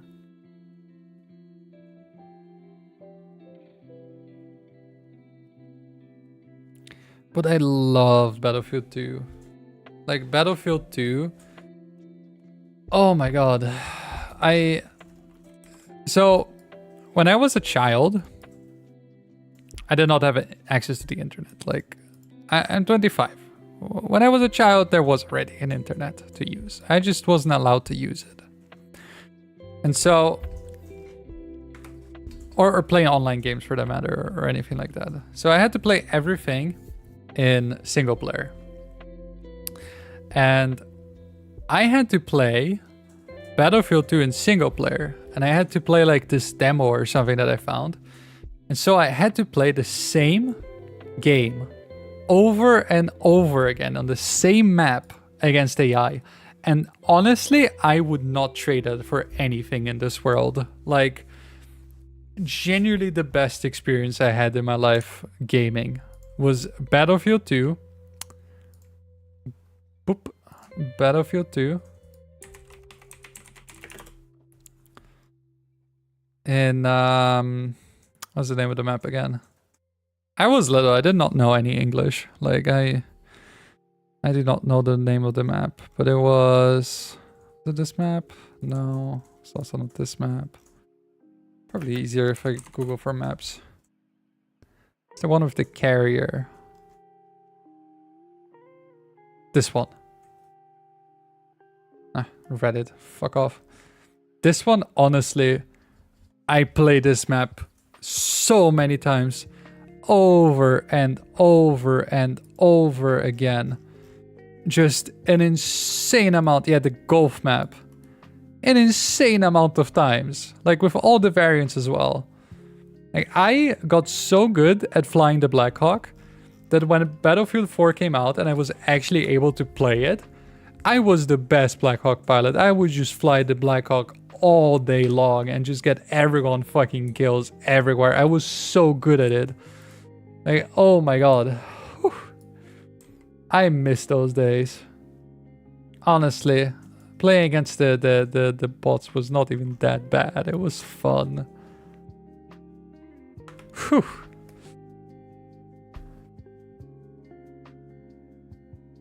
Genuinely tried to love Legion and had so much potential, great world, good character, but they fumbled it in every aspect and the villain was boring. Yeah, that happens. After you try so many times, you try to, you know, revisit formulas and whatnot, and it doesn't work out. Legion's the one that kind of sucks ass. The game should have been an MMO instead. Eh. MMOs are in short demand, or high demand, short supply. Could have been nice. Polska, Uwaga Krupki, something like that. I don't remember exactly what it was that I remembered in Polish once, but I know that Uwaga is like warning or attention, and that's my kurwa. That's also what I know, but that's really all I know in Polish. Oh nee, the Polder. Polder's flooding.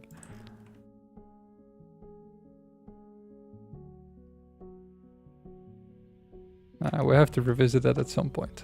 It's okay. I remember playing Battlefield Bad Company 2 when I was young. I never played it. I know that everyone loves it, and I can understand why. But I never got to play it. Although, oh, Black Ops. I played Black Ops, the campaign, so many times. Like, actually not funny how many times I played Black Ops, the campaign.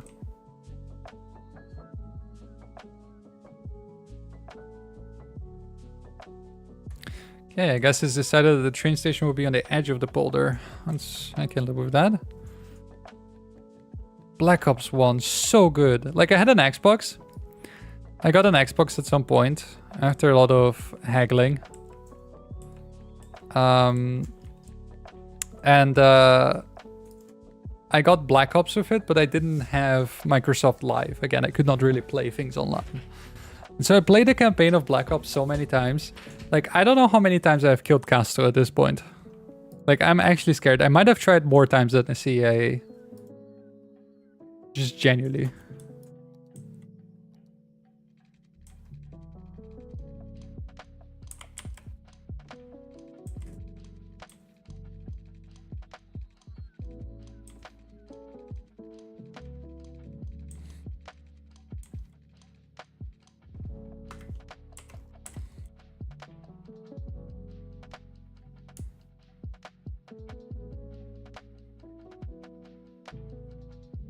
How was it again to make this a nice little line? I forgot.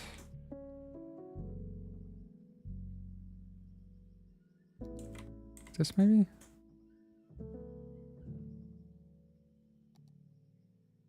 I don't think that was it. That works out.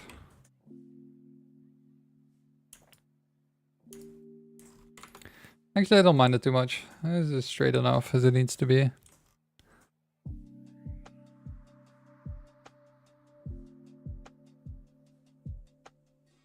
Not even close, but I appreciate the enthusiasm. I'm sorry.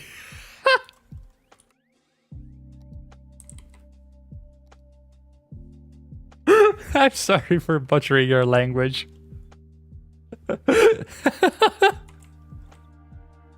I was so confident as well. Like, I had the confidence of a Victorian elder. I don't know what the right word for it would be, but I had so much confidence in it. Favorite part of Battlefield 4 was LARPing as a Swedish soldier with the AK-5. The AK-5C was my favorite rifle, and it's not even like, I'm not gonna have an argument about this. It was just the best rifle. I loved it. Like, it was my own child.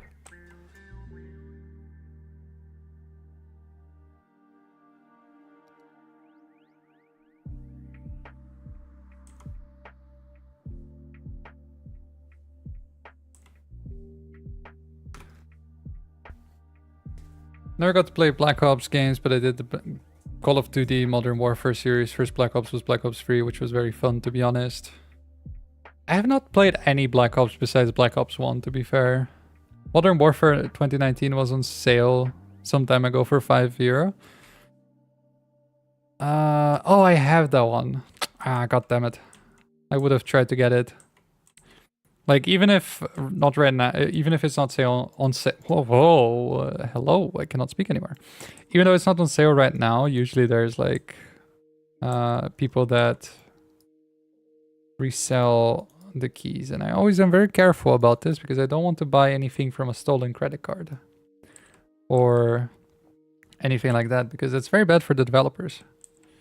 But usually I look for it after a sale, see if I can find something that seems genuine.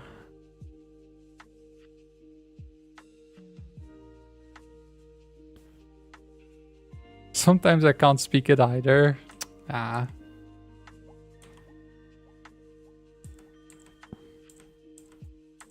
Okay, so I'm assuming then you're Polish. I'm gonna go out on a limb and say here you're Polish. Either I'm gonna teach you something about the history of your country, or you're gonna find out that something that is really cool, but that you already knew about. Anyway. So, my family was invited in the 1800s to be to settle. I'm not gonna tell you exactly where, but essentially to settle this area here, this marsh area here. So a lot of the Dutch people that first came to Poland, they went to Gdansk, and I mean, you obviously know this, but for everyone else, that's why Gdansk very much looks like Belgium or Brussels when you walk through it. It's because it was built by merchants and people that intermingled with merchants and saw that type of architecture as very cool. So thinking about one street in particular here, I think it's this street actually. Yeah, this street, like you can see this very much like also Polish, don't get me wrong. A lot of this is also Polish, but some of it is like inspired by not Brussels directly, because Brussels as it is, the center of it was only built when Napoleon bombarded it or tried to bombard it. But like you can see, right? It kind of looks like the Low Countries. But they were invited to settle this area here. And the Dutch people that ended up settling there were called the, and I'm gonna butcher your language again, I'm very sorry about that, but the Oletrisi, or the Oleders. And they were invited by the kingdom of Prussia, essentially, to settle the marshy areas with, you know, all their expertise would then help them settle the interior of the country. Here, for example.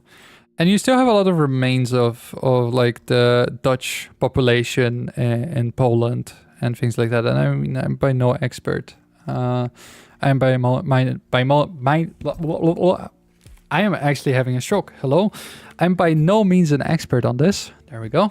But yeah, they lived in Poland for a while and they moved away again. But I know that they did enjoy Poland quite a bit. After I just spasm out, I guess I could explain it in a normal way.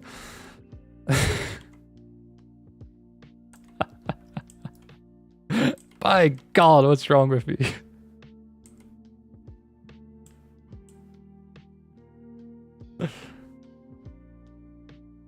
Is that a subway? No, this is a train. This is supposed at least to be a train. Obviously, this bridge is going to be reworked and all of that, but it's just a train line. It's actually very common for... Oops, that's not what I wanted. It's actually very common for train lines to be elevated like this in the Netherlands. So I can show you an example if you would like, and even if you would not like. Where do I remember one? I think right here. This line here from Breukelen to Amsterdam has an elevated train line. And you can't really see it from here, can you? There's a road right here.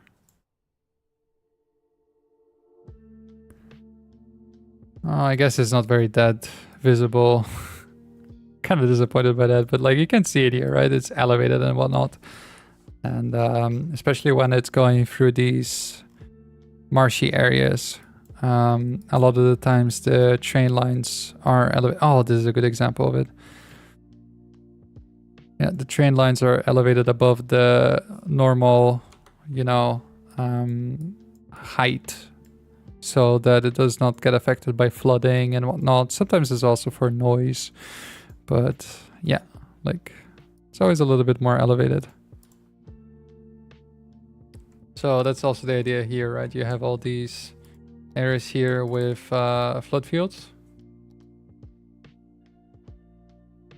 And the flood fields will have the train tracks going on top of them that are going to be a little bit more isolated from them, from the water. Now let me also trim it out, and then we can get back to working on those train lines, or on those flood fields, sorry.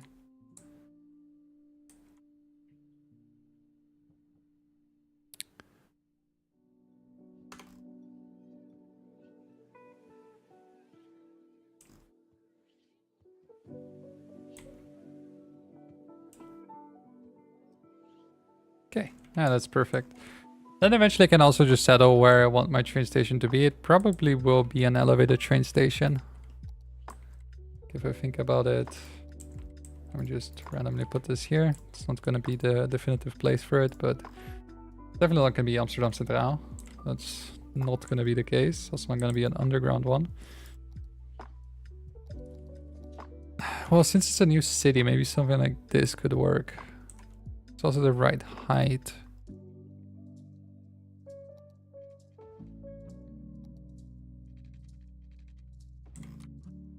That looks rather good, actually. I like it. When are we getting a cookie clicker stream? Soon. I would just say it like that. I don't actually have any plans, but soon. This could also be a nice little train station, but the height is not quite right. Oh, it's not what I wanted. Not quite as right as the one I have right now. I mean, maybe this is just a train station at the end. You know, at the end of the day, that's the train station.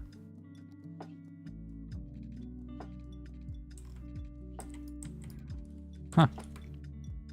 Food for thought, I guess. I'll leave this here for now.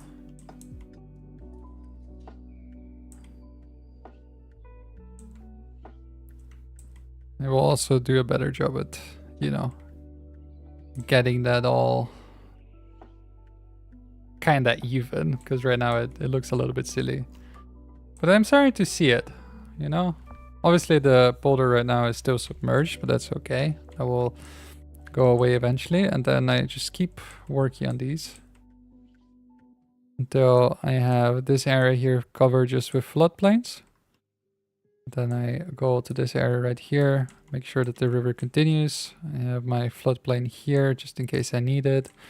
So I'm gonna have a floodplain right here, probably. And just keep working at it. But that is something I'm gonna do alone. I'm also gonna do it alone because my girlfriend is hungry and she would like some food. And I'm depriving her of food by not cooking. So I am gonna go away now. But thank you everyone that was around. I think it was very nice of everyone here to chat. I had a lot of fun. I don't know how long I streamed for, but it was probably hours and it didn't feel like it. So yeah, I want to thank everyone that was here, that chatted a little bit, and that made me feel very silly. Yeah, maybe tomorrow I do some more streaming. I don't know. I'm gonna have a lot of time over the weekend, so I might do something like this. Say hi to her. I will do that for you, Choopy. Yeah, but that's definitely not gonna be the last stream that's gonna happen. You don't have to worry about that. May your dishes be delicious. I'll try. I'm stealing that one because it rhymes. I'm gonna steal that for my own personal use. I'm not gonna credit you. I can tell you that much right now. My great-grandmother would have been very proud of me for stealing from the Polish. Oh my god, that's horrible. I'm sorry. Anyway, that is because she stole land, kind of, right? Because she was invited to settle land that was not really from the Kingdom of Prussia. I don't think I need to explain the joke, but anyway, I will see you guys later at some point. Bye.